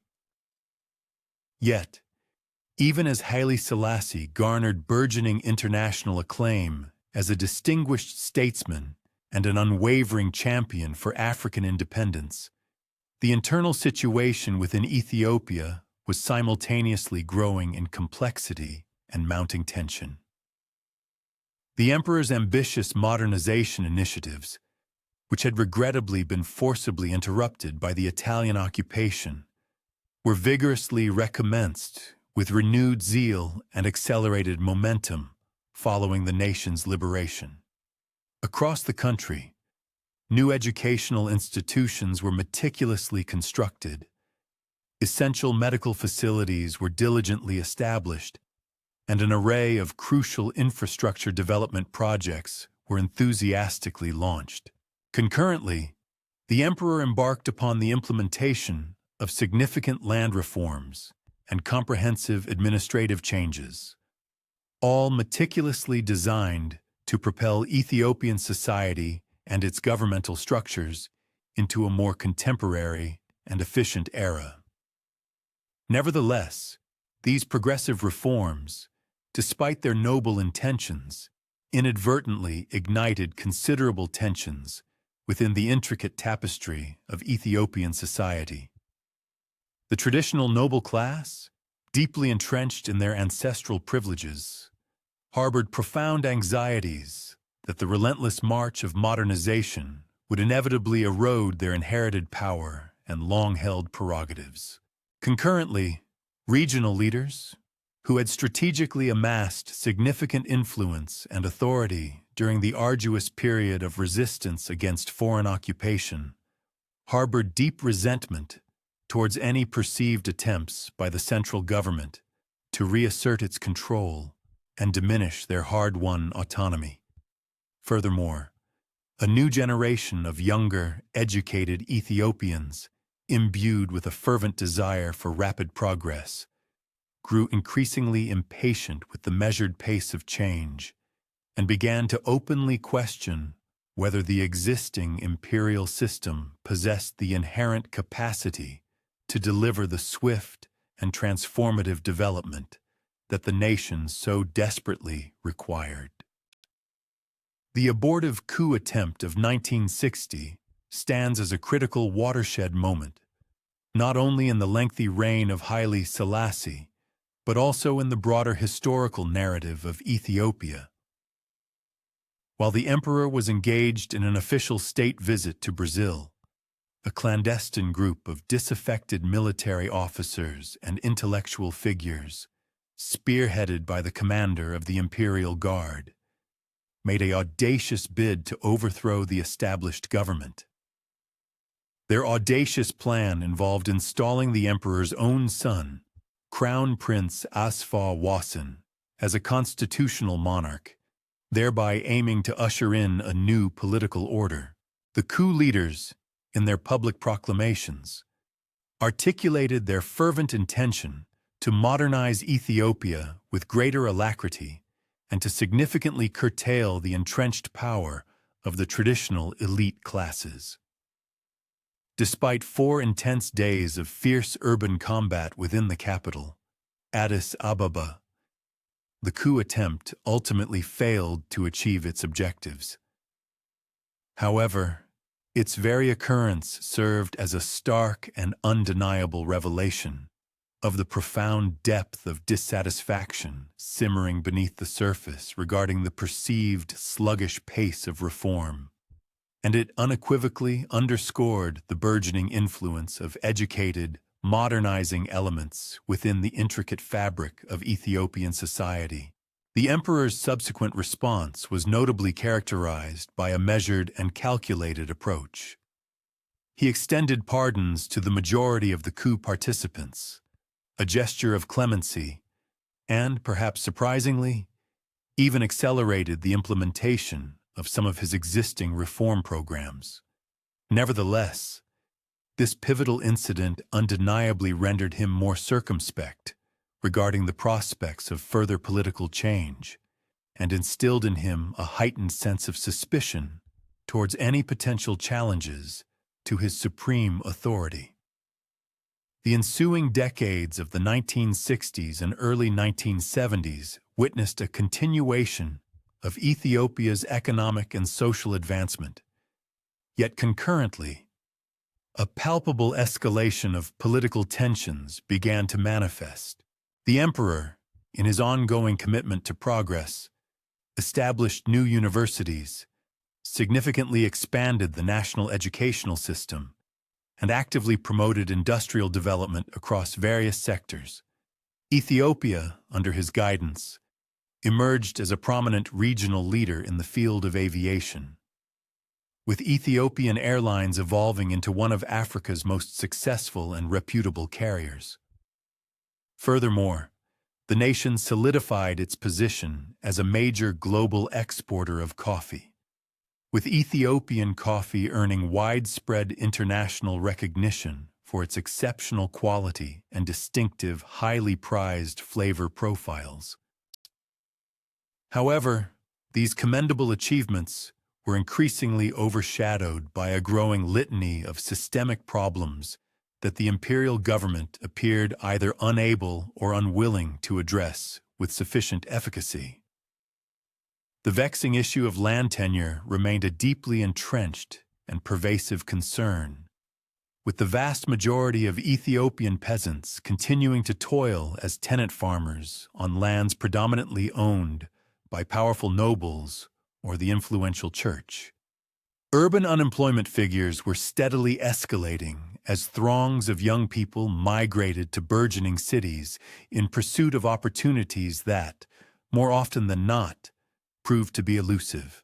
Concurrently, regional inequalities were visibly widening, with certain areas disproportionately benefiting from targeted development programs, while other crucial regions remained stubbornly marginalized and neglected. The most profound and destabilizing challenge to the imperial government emanated from the northern province of Eritrea, which had been formally federated with Ethiopia in 1952 under a specific arrangement brokered by the United Nations. This federation was initially conceived to grant Eritrea a degree of autonomy while preserving its integral connection to the Ethiopian state. However, Haile Selassie gradually and systematically eroded this promised autonomy, culminating in the formal annexation of the territory as an Ethiopian province in 1962.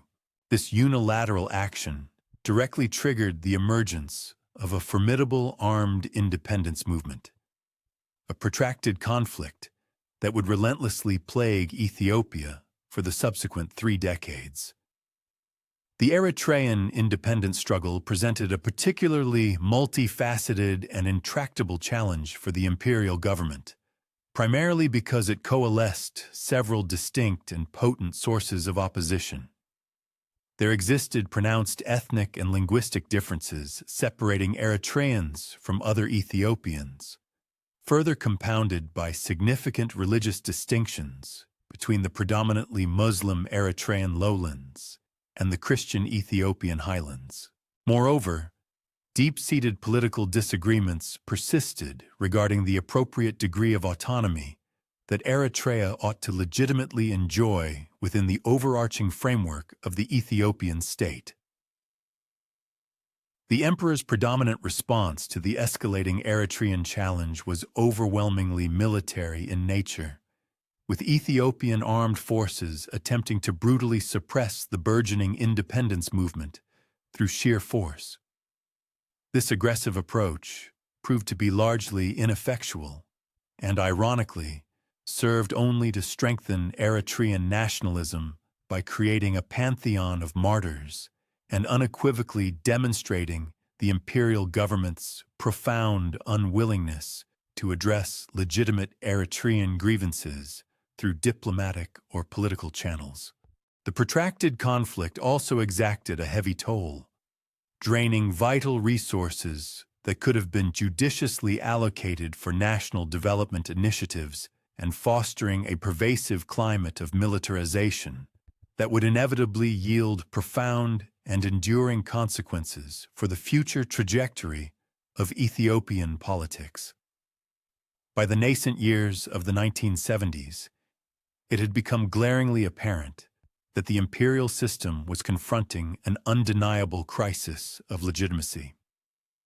The emperor, now in his venerable 80s, was increasingly perceived as being fundamentally out of touch with the pressing needs and fervent aspirations of the younger generations of Ethiopians. The government's belated, and by many accounts, woefully inadequate response to a devastating famine that ravaged the northern provinces in 1973 to 74 drew widespread condemnation for its perceived insensitivity and ineffectiveness. International media coverage of the famine, which starkly juxtaposed images of starving peasants with the opulent and luxurious lifestyle of the imperial court, created a powerfully damning image of a government that had tragically lost all meaningful connection with its suffering populace. The final, decisive crisis commenced in early 1974 with a cascading series of strikes and widespread demonstrations orchestrated by diverse segments of society. Students, teachers, taxi drivers, and eventually disaffected military units. What initially began as localized protests stemming from specific grievances gradually escalated into a far broader and more fundamental challenge to the very foundation of the imperial system itself. The emperor's desperate attempts to defuse the escalating crisis through a series of concessions and belated reforms proved to be too little, too late, and were largely interpreted as signs of inherent weakness rather than genuine commitments to transformative change. The military committee that ultimately seized power, famously known as the Derg, meaning committee in Amharic, initially disingenuously claimed to be acting in steadfast support of the emperor and the venerable monarchy. However, it swiftly became unequivocally clear that the military harbored its own radical agenda for fundamentally transforming Ethiopian society. In September 1974, Haile Selassie was unceremoniously deposed from his throne and subsequently placed under house arrest. The revered man who had majestically ruled Ethiopia for over 4 momentous decades, who had ascended to become an international emblem of African dignity and hard-won independence, was ignominiously removed from power by a cabal of junior military officers who audaciously claimed to represent the Ethiopian people's overwhelming desire for profound and revolutionary change. Ethiopia's journey through its modern history has been a relentless pursuit of change, often marked by profound upheaval and a recurring cycle of hope and despair as its people grappled with the desire for a more equitable and prosperous future. This narrative begins with the dramatic conclusion of one of the world's most enduring monarchies, the Solomonic dynasty, which had held sway over the Ethiopian nation for more than 7 centuries. Its lineage proudly traced back to the legendary union of King Solomon and the Queen of Sheba. The reign of Emperor Haile Selassie, a figure of immense historical significance, met its precipitous end, ushering in an era of unprecedented turbulence. The emperor himself, a revered and sometimes controversial figure, passed away in 1975 while in detention, under circumstances that continue to be a subject of intense debate and historical inquiry, adding a layer of mystery to his final days. Following the imperial collapse, a military junta known as the Derg seized power, initially under the command of General Aman Andom, whose leadership was later supplanted by the more formidable Colonel Mengistu Haile Mariam.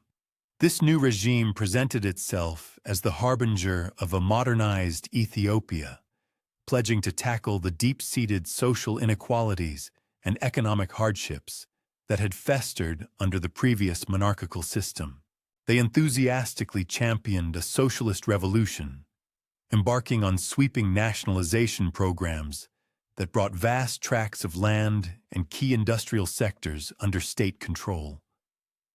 Furthermore, the Derg initiated ambitious societal transformation projects, aiming to reshape the very fabric of Ethiopian life.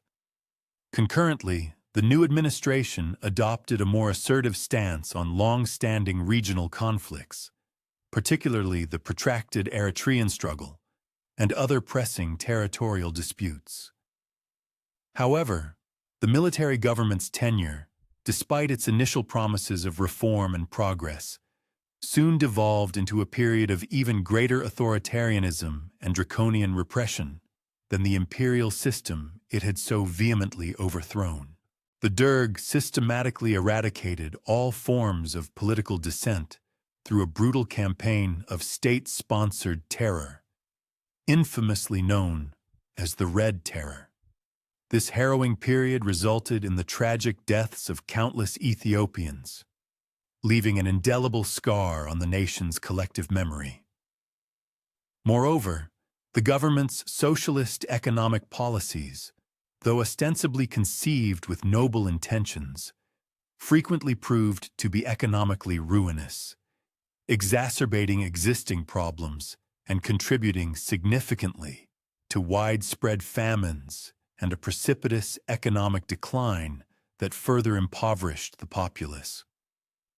The military government also found itself confronting an array of novel challenges that its imperial predecessors had never encountered.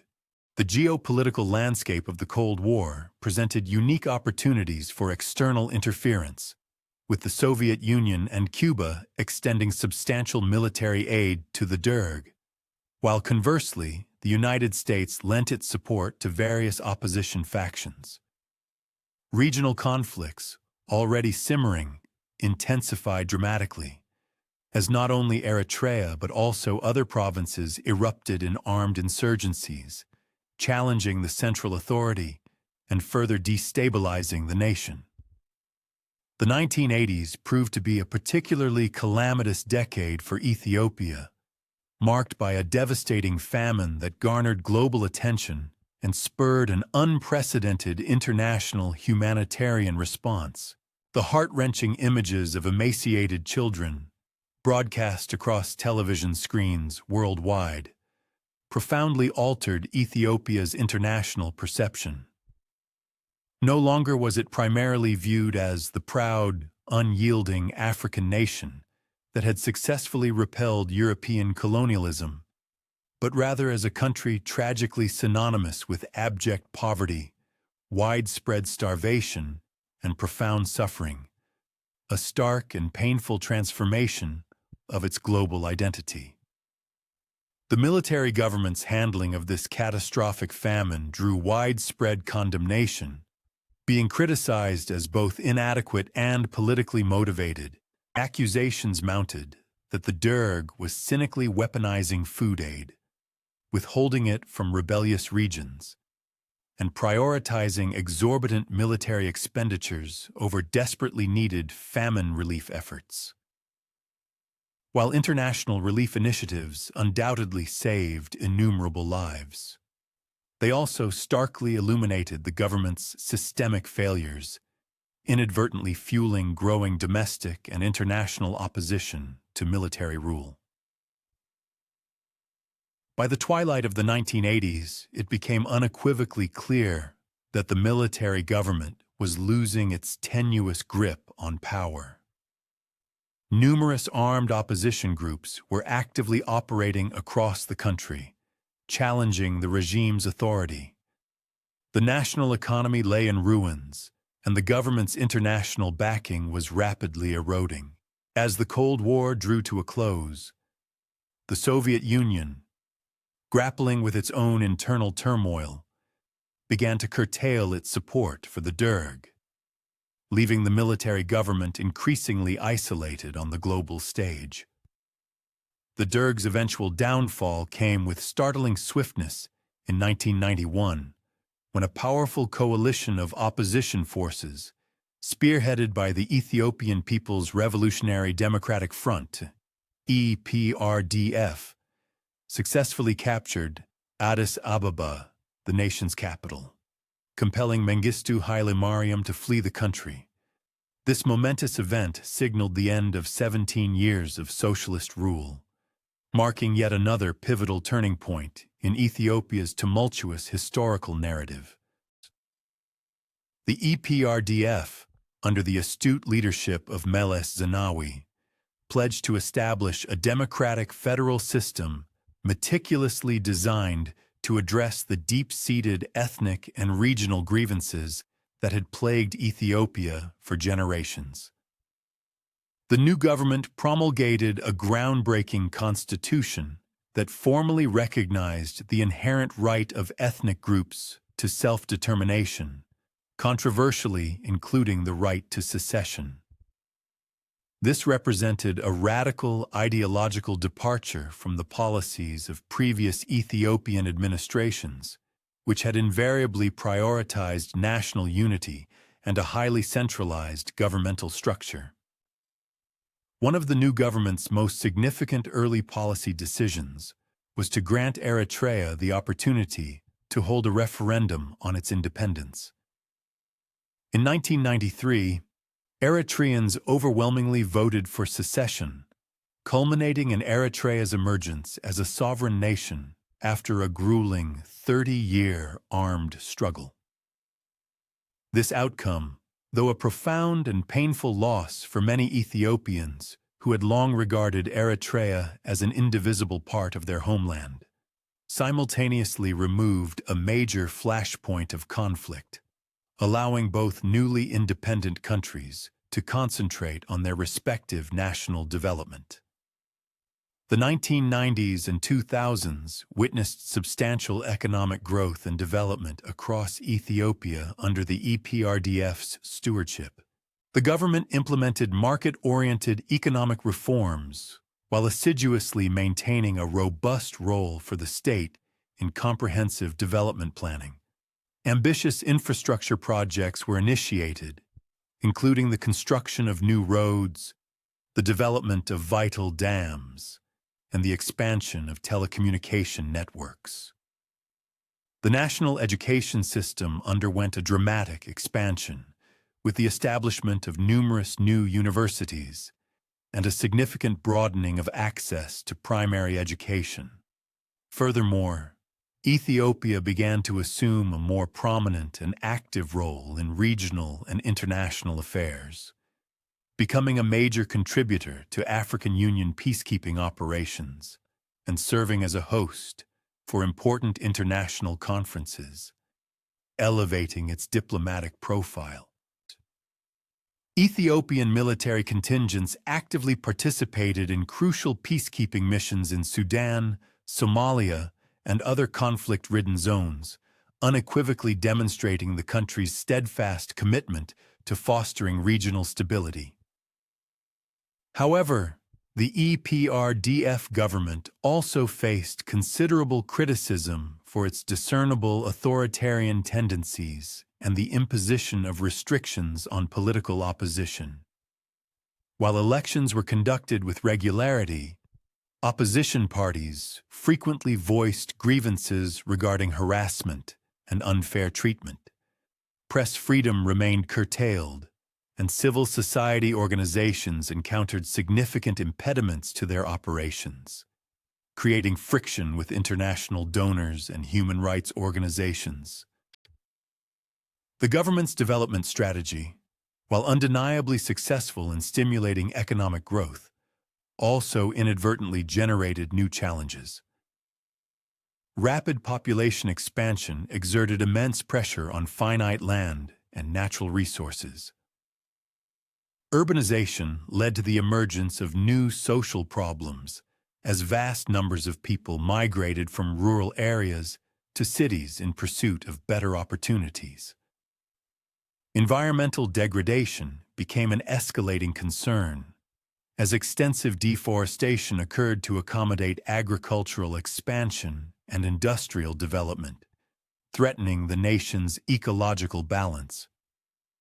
In 2012, the unexpected death of Meles Zenawi triggered a significant leadership transition within the EPRDF. His successor, Hailemariam Desalegn, largely continued the established policies, but found himself increasingly confronted by mounting ethnic tensions, resurgent political opposition, and persistent economic pressures.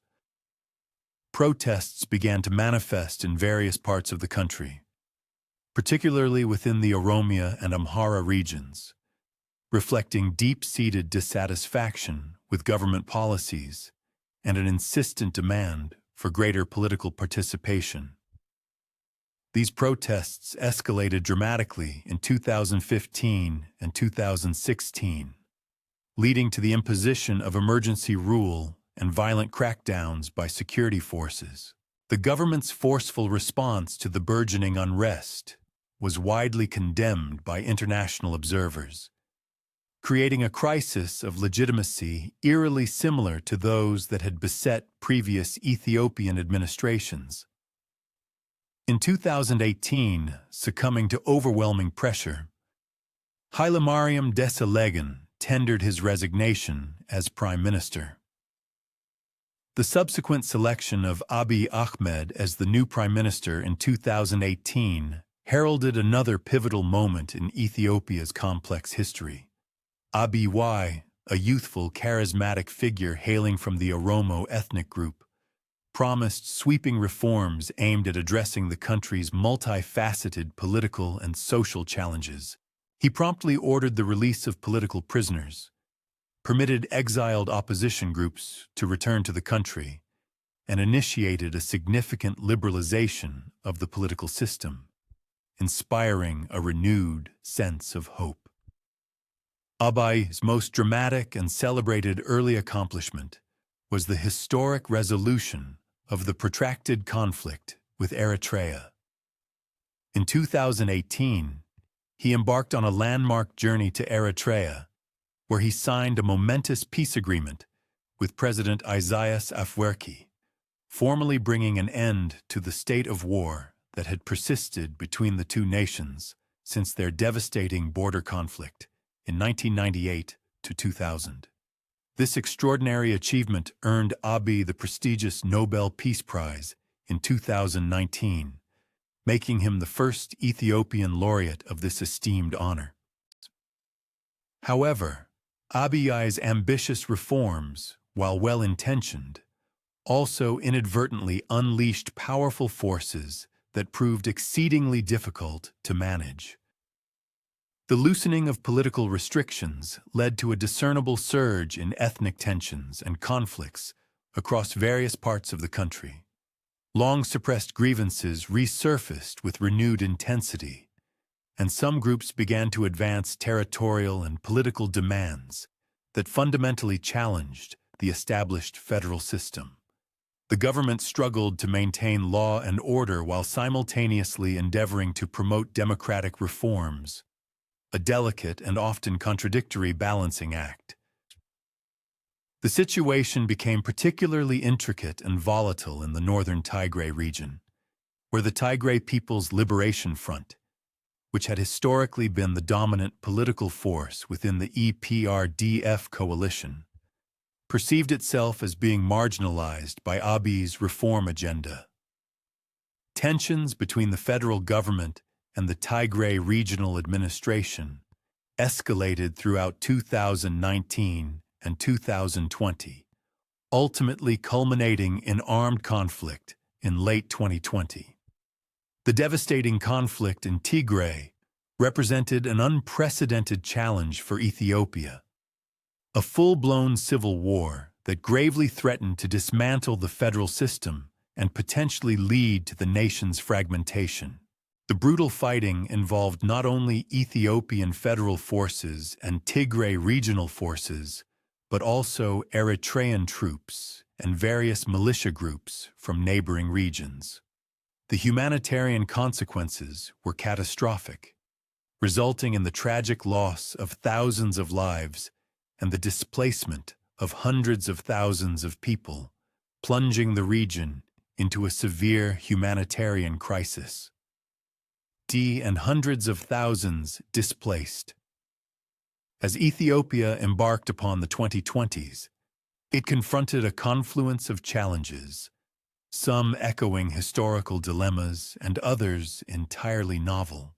The nation continued to wrestle with profound, perennial questions that had punctuated its extensive history. How to harmonize the imperative of national unity with the rich tapestry of its diversity.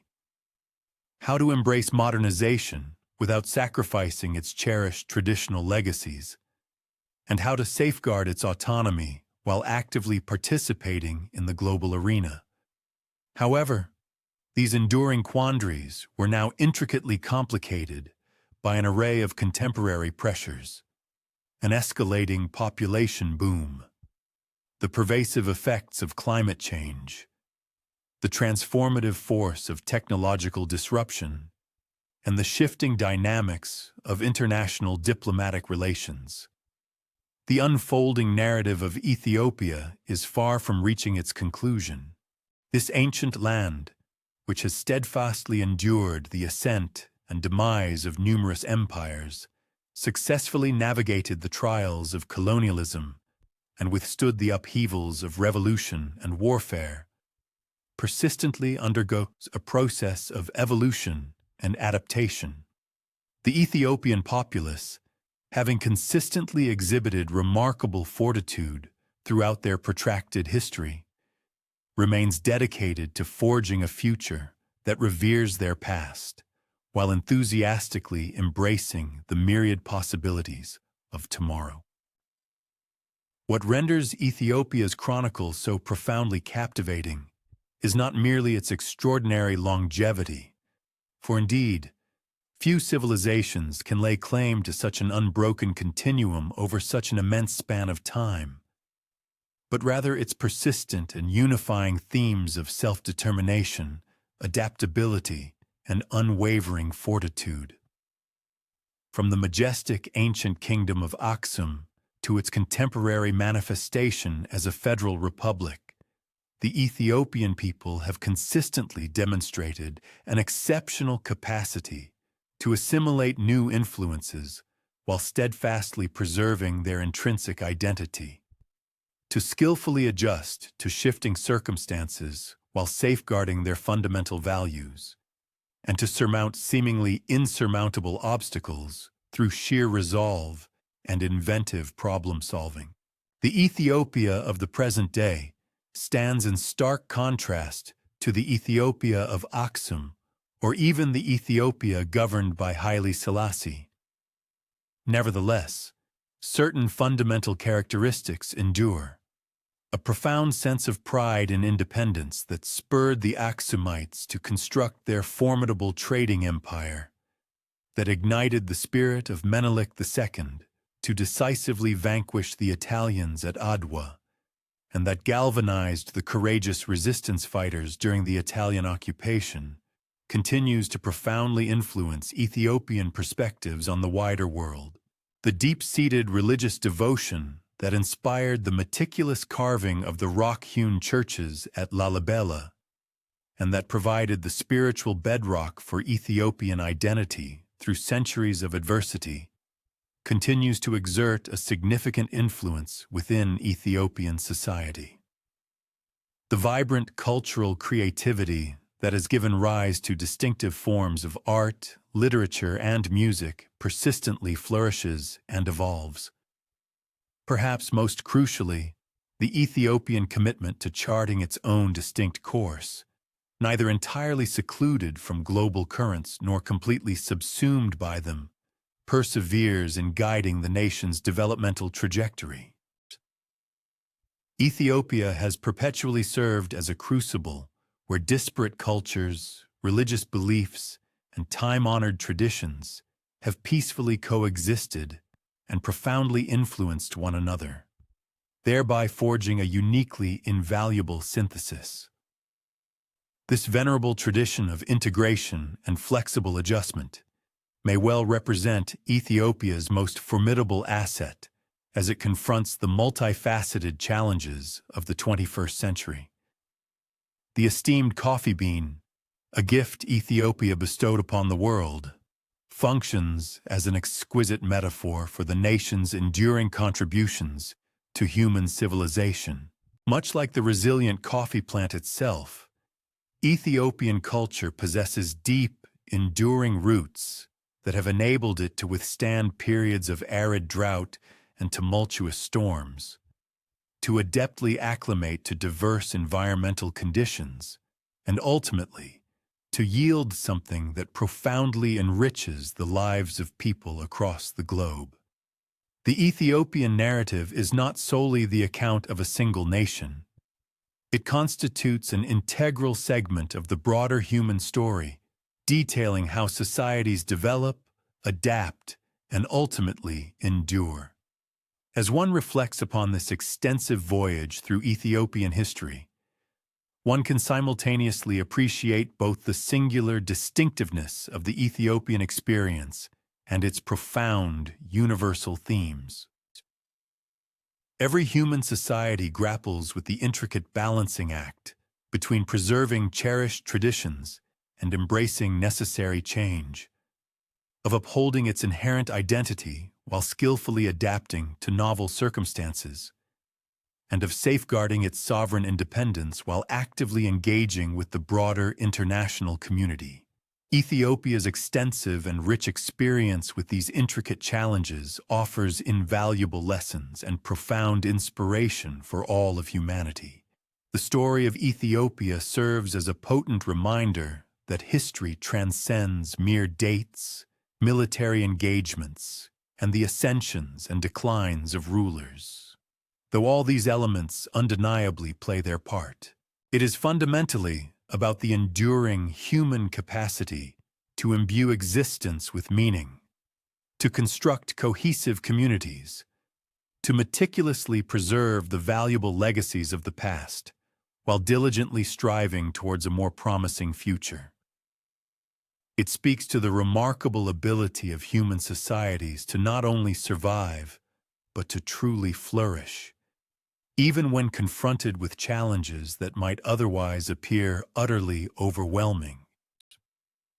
Ultimately, the narrative of Ethiopia is an empowering tale of hope. Hope that national sovereignty can be meticulously maintained even when confronted with seemingly insurmountable odds. Hope that diverse peoples can indeed coexist harmoniously in an atmosphere of peace and mutual respect. Hope that ancient wisdom and contemporary knowledge can be synergistically combined to forge something superior to what either could achieve in isolation.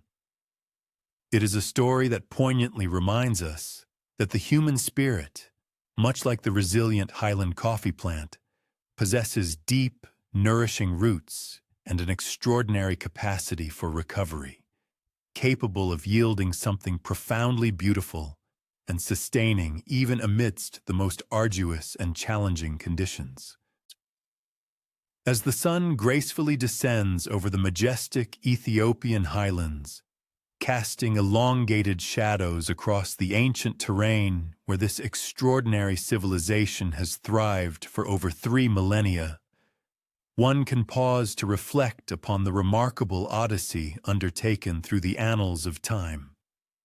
From the imposing, towering obelisks of Aksum to the intricately carved rock-hewn churches of Lalibela, from the formidable castles of Gondar to the contemporary architectural marvels of Addis Ababa, From the decisive victory at Adwa to the complex challenges of the present era, Ethiopia's compelling story continues its unfolding.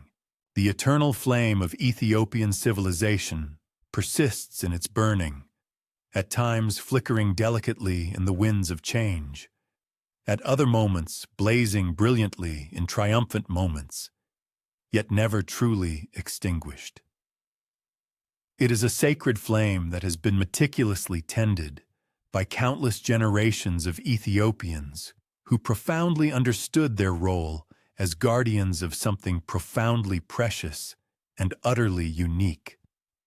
A civilization that belonged unequivocally to Africa, while simultaneously constituting an integral part of the expansive human family.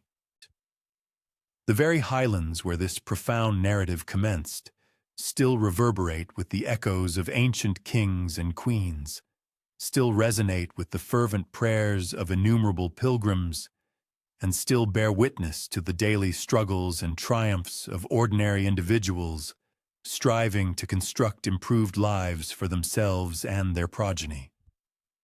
The ethereal morning mist continues to gracefully dance over the majestic mountains, carrying within its ephemeral embrace the dreams and fervent aspirations of a people who have never once forgotten their rightful inheritance as custodians of one of humanity's most venerable and extraordinary civilizations. Within the bustling markets of Addis Ababa, where astute merchants from across the African continent and beyond converge to engage in commerce, the enduring spirit of ancient Aksum demonstrably lives on.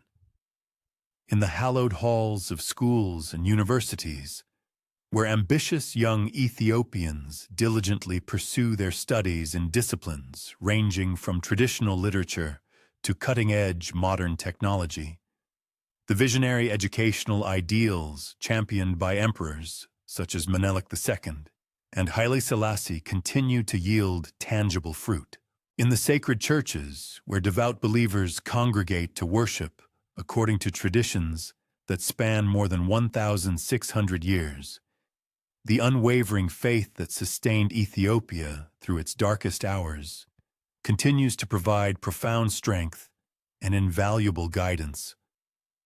However, Ethiopia's ongoing narrative is not exclusively confined to the preservation of its illustrious past. It is equally and dynamically about the active creation of its future. The burgeoning generation of young Ethiopians who are fearlessly launching innovative businesses, cultivating expressive art forms, pioneering new technological advancements, and diligently working to address their nation's complex challenges, are actively penning fresh chapters in this ancient and evolving story. They carry within them the profound wisdom of their venerable ancestors, the intrinsic knowledge that independence must be perpetually earned and vigilantly defended, that diversity, far from being a source of division, can indeed be a powerful wellspring of strength, and that both adaptation and resilience are the indispensable keys to enduring survival and flourishing prosperity. The formidable challenges currently confronting modern Ethiopia are unequivocally real and undeniably significant. Rapid demographic expansion, pervasive environmental degradation, simmering ethnic tensions, and persistent economic inequality all demand immediate attention and the implementation of innovative, creative solutions. Yet, these contemporary challenges are not fundamentally dissimilar from those that Ethiopia has successfully confronted throughout its extensive history. The venerable kingdom of Aksum was compelled to adapt to shifting trade routes and the emergence of new, formidable competitors. The medieval emperors were tasked with the delicate balancing act of accommodating the demands of disparate regions and diverse peoples. Menelik II was obliged to modernize his burgeoning nation while steadfastly preserving its precious independence. Haile Selassie was compelled to adeptly navigate the intricate complexities of the modern international system, while meticulously safeguarding Ethiopian sovereignty. Each successive generation of Ethiopians has consistently discovered effective methodologies to confront the challenges pertinent to their specific era, while simultaneously preserving what was most invaluable from their rich heritage. The current generation will undoubtedly emulate this historical precedent, drawing deeply from the profound wells of wisdom, boundless creativity, and inherent resilience that have consistently sustained Ethiopian civilization for well over 3,000 years. The international community, too, possesses a significant opportunity to glean invaluable insights from Ethiopia's protracted and diverse historical experience. In an era where numerous societies worldwide are grappling with complex questions pertaining to identity, the management of diversity, and the pervasive forces of globalization, Ethiopia's compelling example of maintaining its distinctive cultural identity while actively engaging with the broader global community offers exceptionally valuable perspectives. The nation's remarkable success in preserving its independence during the tumultuous colonial period powerfully demonstrates that it is indeed possible for smaller nations to uphold their sovereignty even when confronted with overwhelmingly superior odds, provided they possess the collective will, the strategic wisdom, and the internal unity to do so. Ethiopia's deeply rooted religious traditions, which have skillfully managed to maintain their unique distinctiveness while remaining an integral part of the broader Christian family, provide profound lessons concerning how faith communities can meticulously preserve their unique characteristics while actively participating in global religious dialogue. The Ethiopian Orthodox Tewahedo Church's masterful synthesis of foundational Christian theology with indigenous local traditions and practices eloquently illustrates how universal religious truths can be authentically expressed through particular cultural forms without ever compromising their essential meaning. The country's vibrant artistic and literary traditions, which have continuously evolved and innovated while steadfastly maintaining their distinctive Ethiopian character, convincingly demonstrate how cultures can remain dynamically vibrant and profoundly relevant by enthusiastically embracing change while concurrently honoring their deep-seated roots. Honoring their roots.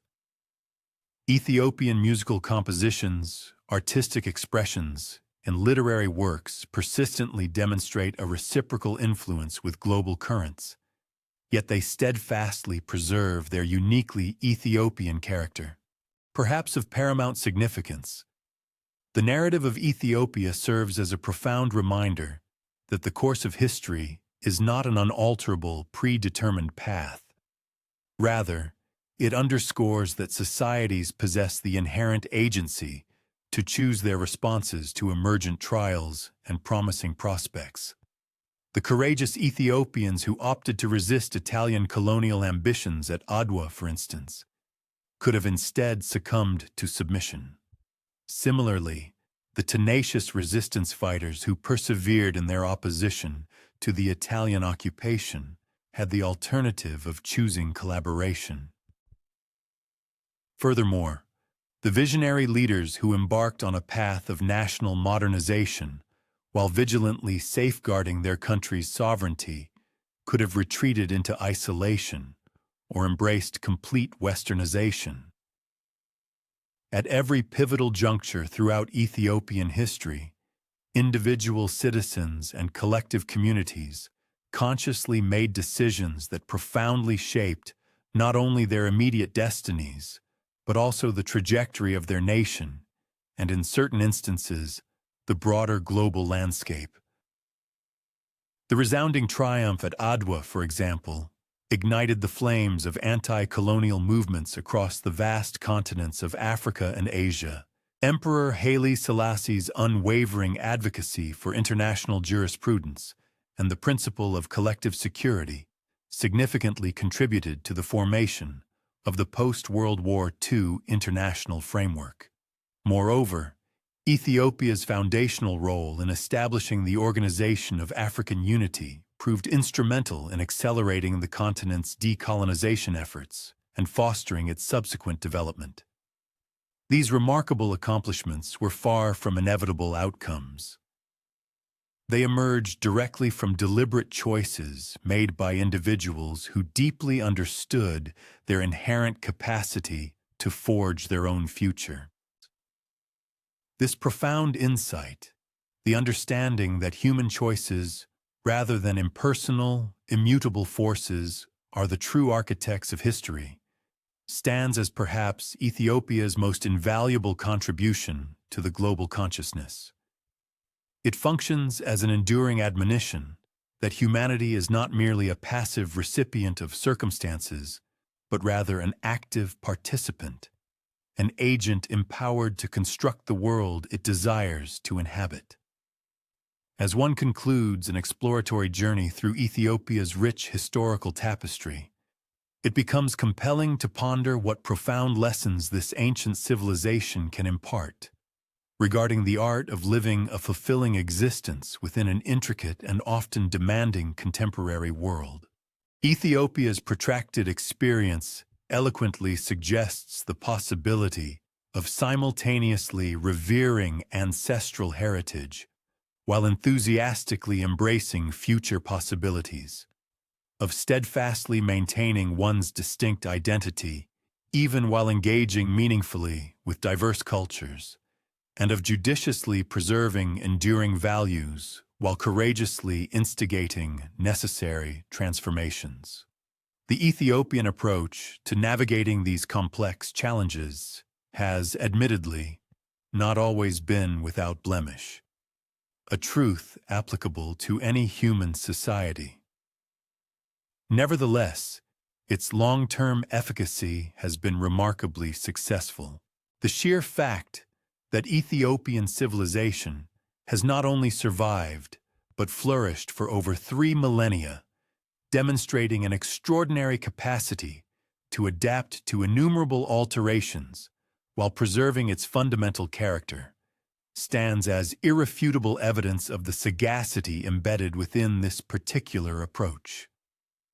The traditional coffee ceremony, which remains an indispensable cornerstone of Ethiopian social interaction, offers an exquisitely apt metaphor for this deep-seated wisdom. The ritual itself demands a measured pace. It inherently resists being hurried or rushed. It serves as a powerful conduit, drawing individuals together in a palpable atmosphere of community spirit and reciprocal respect. It meticulously honors time-honored traditions, while simultaneously providing ample scope for individual expression and creative interpretation. This ceremony masterfully transmutes humble, elemental ingredients, unroasted coffee beans, pure water, and a controlled flame, into a concoction that nourishes both the physical body and the ethereal spirit. It deliberately cultivates a sacred space conducive to thoughtful conversation, quiet contemplation, and genuine human connection. Much like the coffee ceremony, Ethiopian civilization has perpetually grasped the fundamental truth that life's most significant endeavors cannot be expedited, that the collective well-being of the community holds greater intrinsic value than singular individual achievements, that the dynamic interplay of tradition and innovation can yield harmonious and productive outcomes, that seemingly simple components possess the potential to be transformed into something profoundly beautiful and meaningful, and that dedicating time to forge authentic connections with others is utterly indispensable for human flourishing.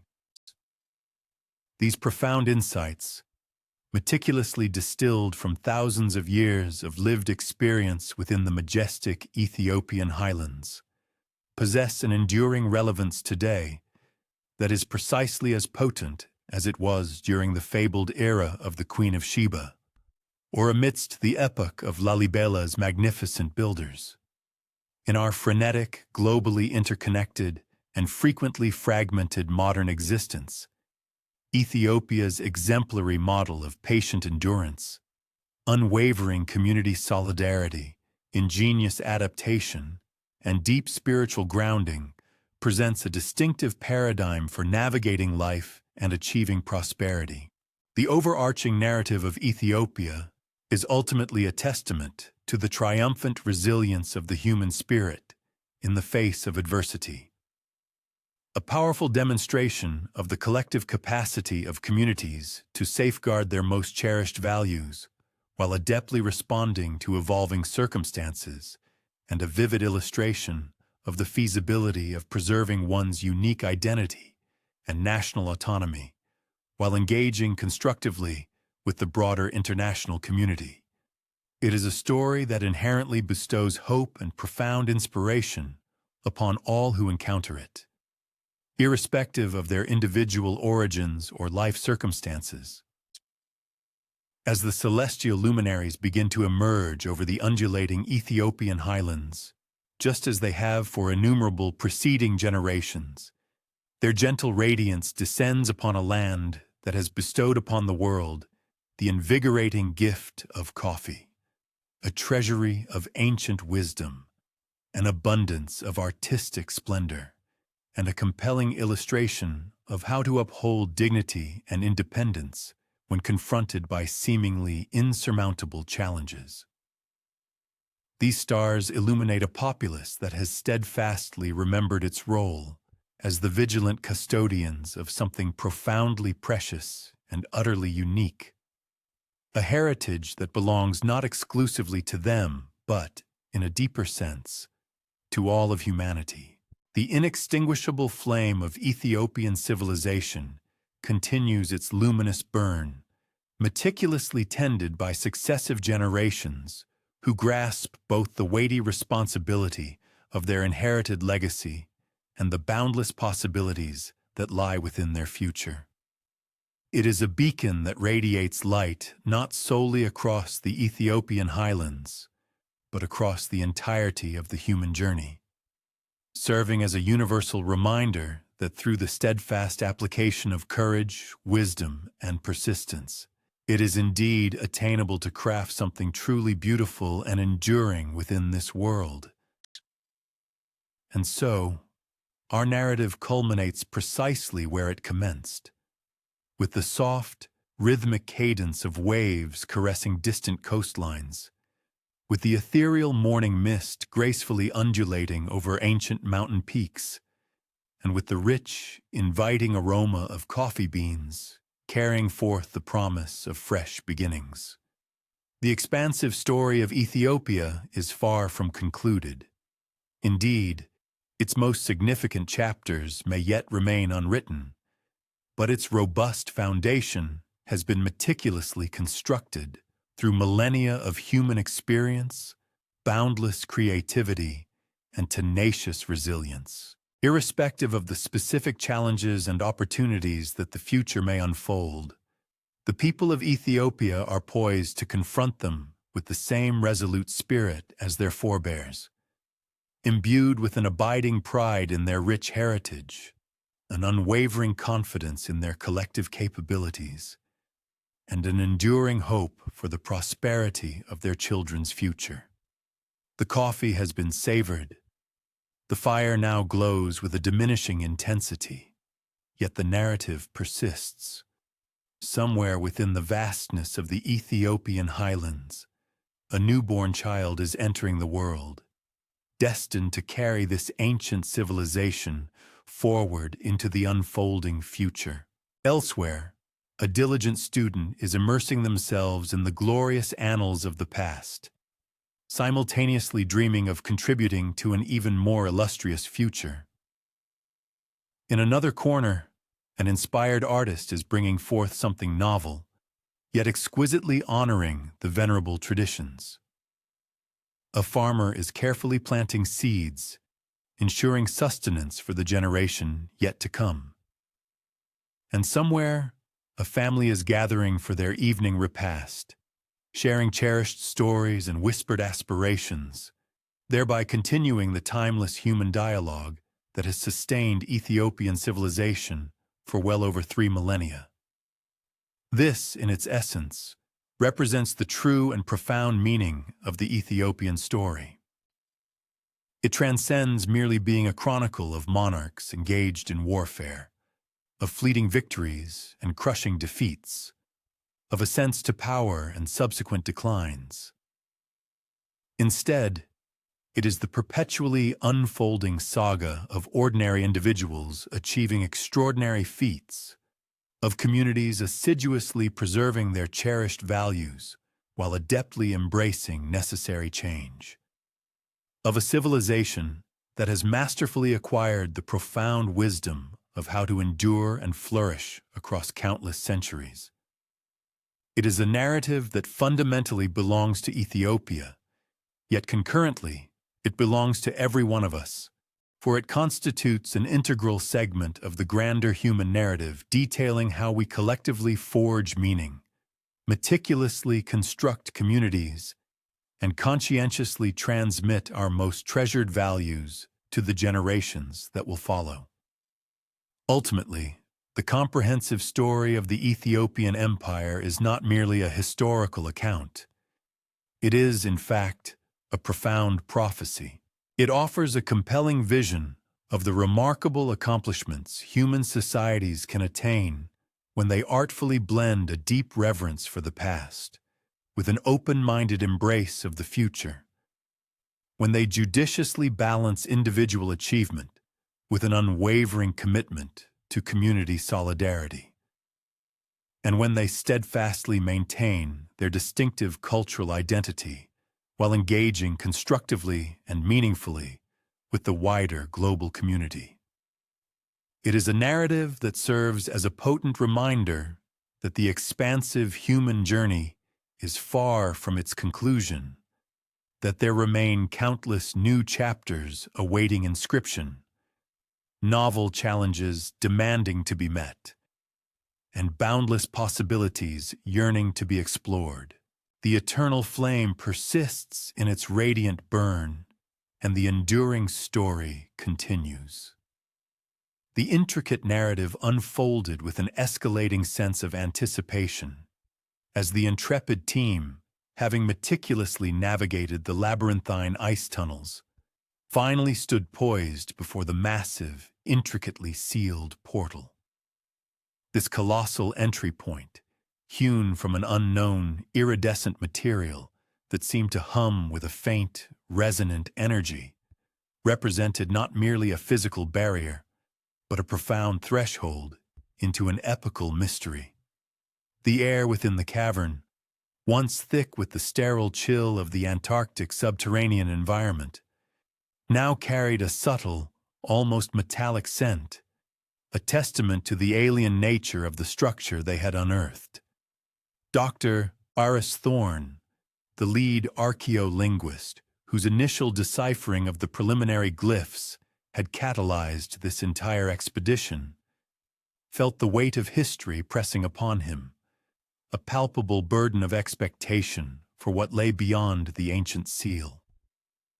The delicate process of breaching the portal commenced with an almost reverent precision, employing advanced spectroscopic scanners and vibrational frequency emitters rather than brute force.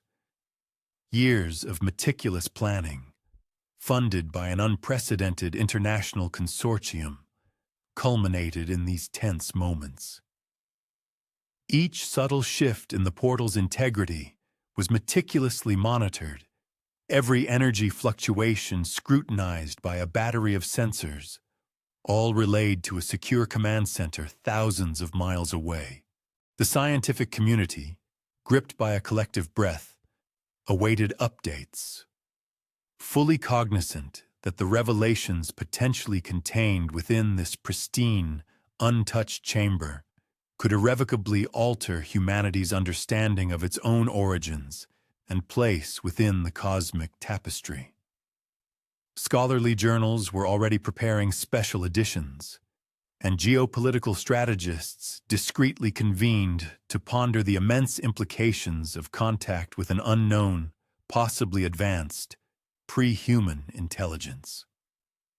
As the final energy lock disengaged with a barely perceptible sigh, a wave of ancient, super-pressurized air, remarkably preserved for millennia, exhaled into the cavern, carrying with it a faint, sweet aroma of unknown flora. The massive portal slowly, almost majestically, receded into the walls, revealing not a void of darkness, but a chamber bathed in a soft, ethereal luminescence emanating from an unseen source. The light danced across polished surfaces of an unidentifiable crystalline substance, illuminating intricate geometric patterns that pulsated with a gentle rhythm. At the heart of this vast, silent sanctuary stood a single towering obelisk, its surface covered in an unbroken tapestry of glyphs far more complex and numerous than any previously encountered. Its presence commanded an immediate, profound awe, signaling that the expedition had indeed stumbled upon something far grander and more significant than even their most ambitious projections had dared to imagine. The immediate task shifted from mere entry to meticulous documentation and careful analysis, a daunting undertaking that promised to consume years, if not decades, of intensive research. Professor Lena Petrova, the expedition's chief geologist, noted the astonishing structural integrity and the inexplicable energy signature of the chamber, suggesting a level of engineering sophistication far beyond contemporary human capabilities. The initial findings, though merely a glimpse, confirmed the profound hypothesis that this was not merely a ruin, but a functional, perhaps dormant, facility. The questions that immediately arose were staggering. What was its purpose? Who were its creators? And, most pressingly, what secrets did the enigmatic obelisk guard, standing sentinel in the heart of this impossibly ancient alien sanctum beneath the world's most desolate continent? The journey into the unknown had just truly begun.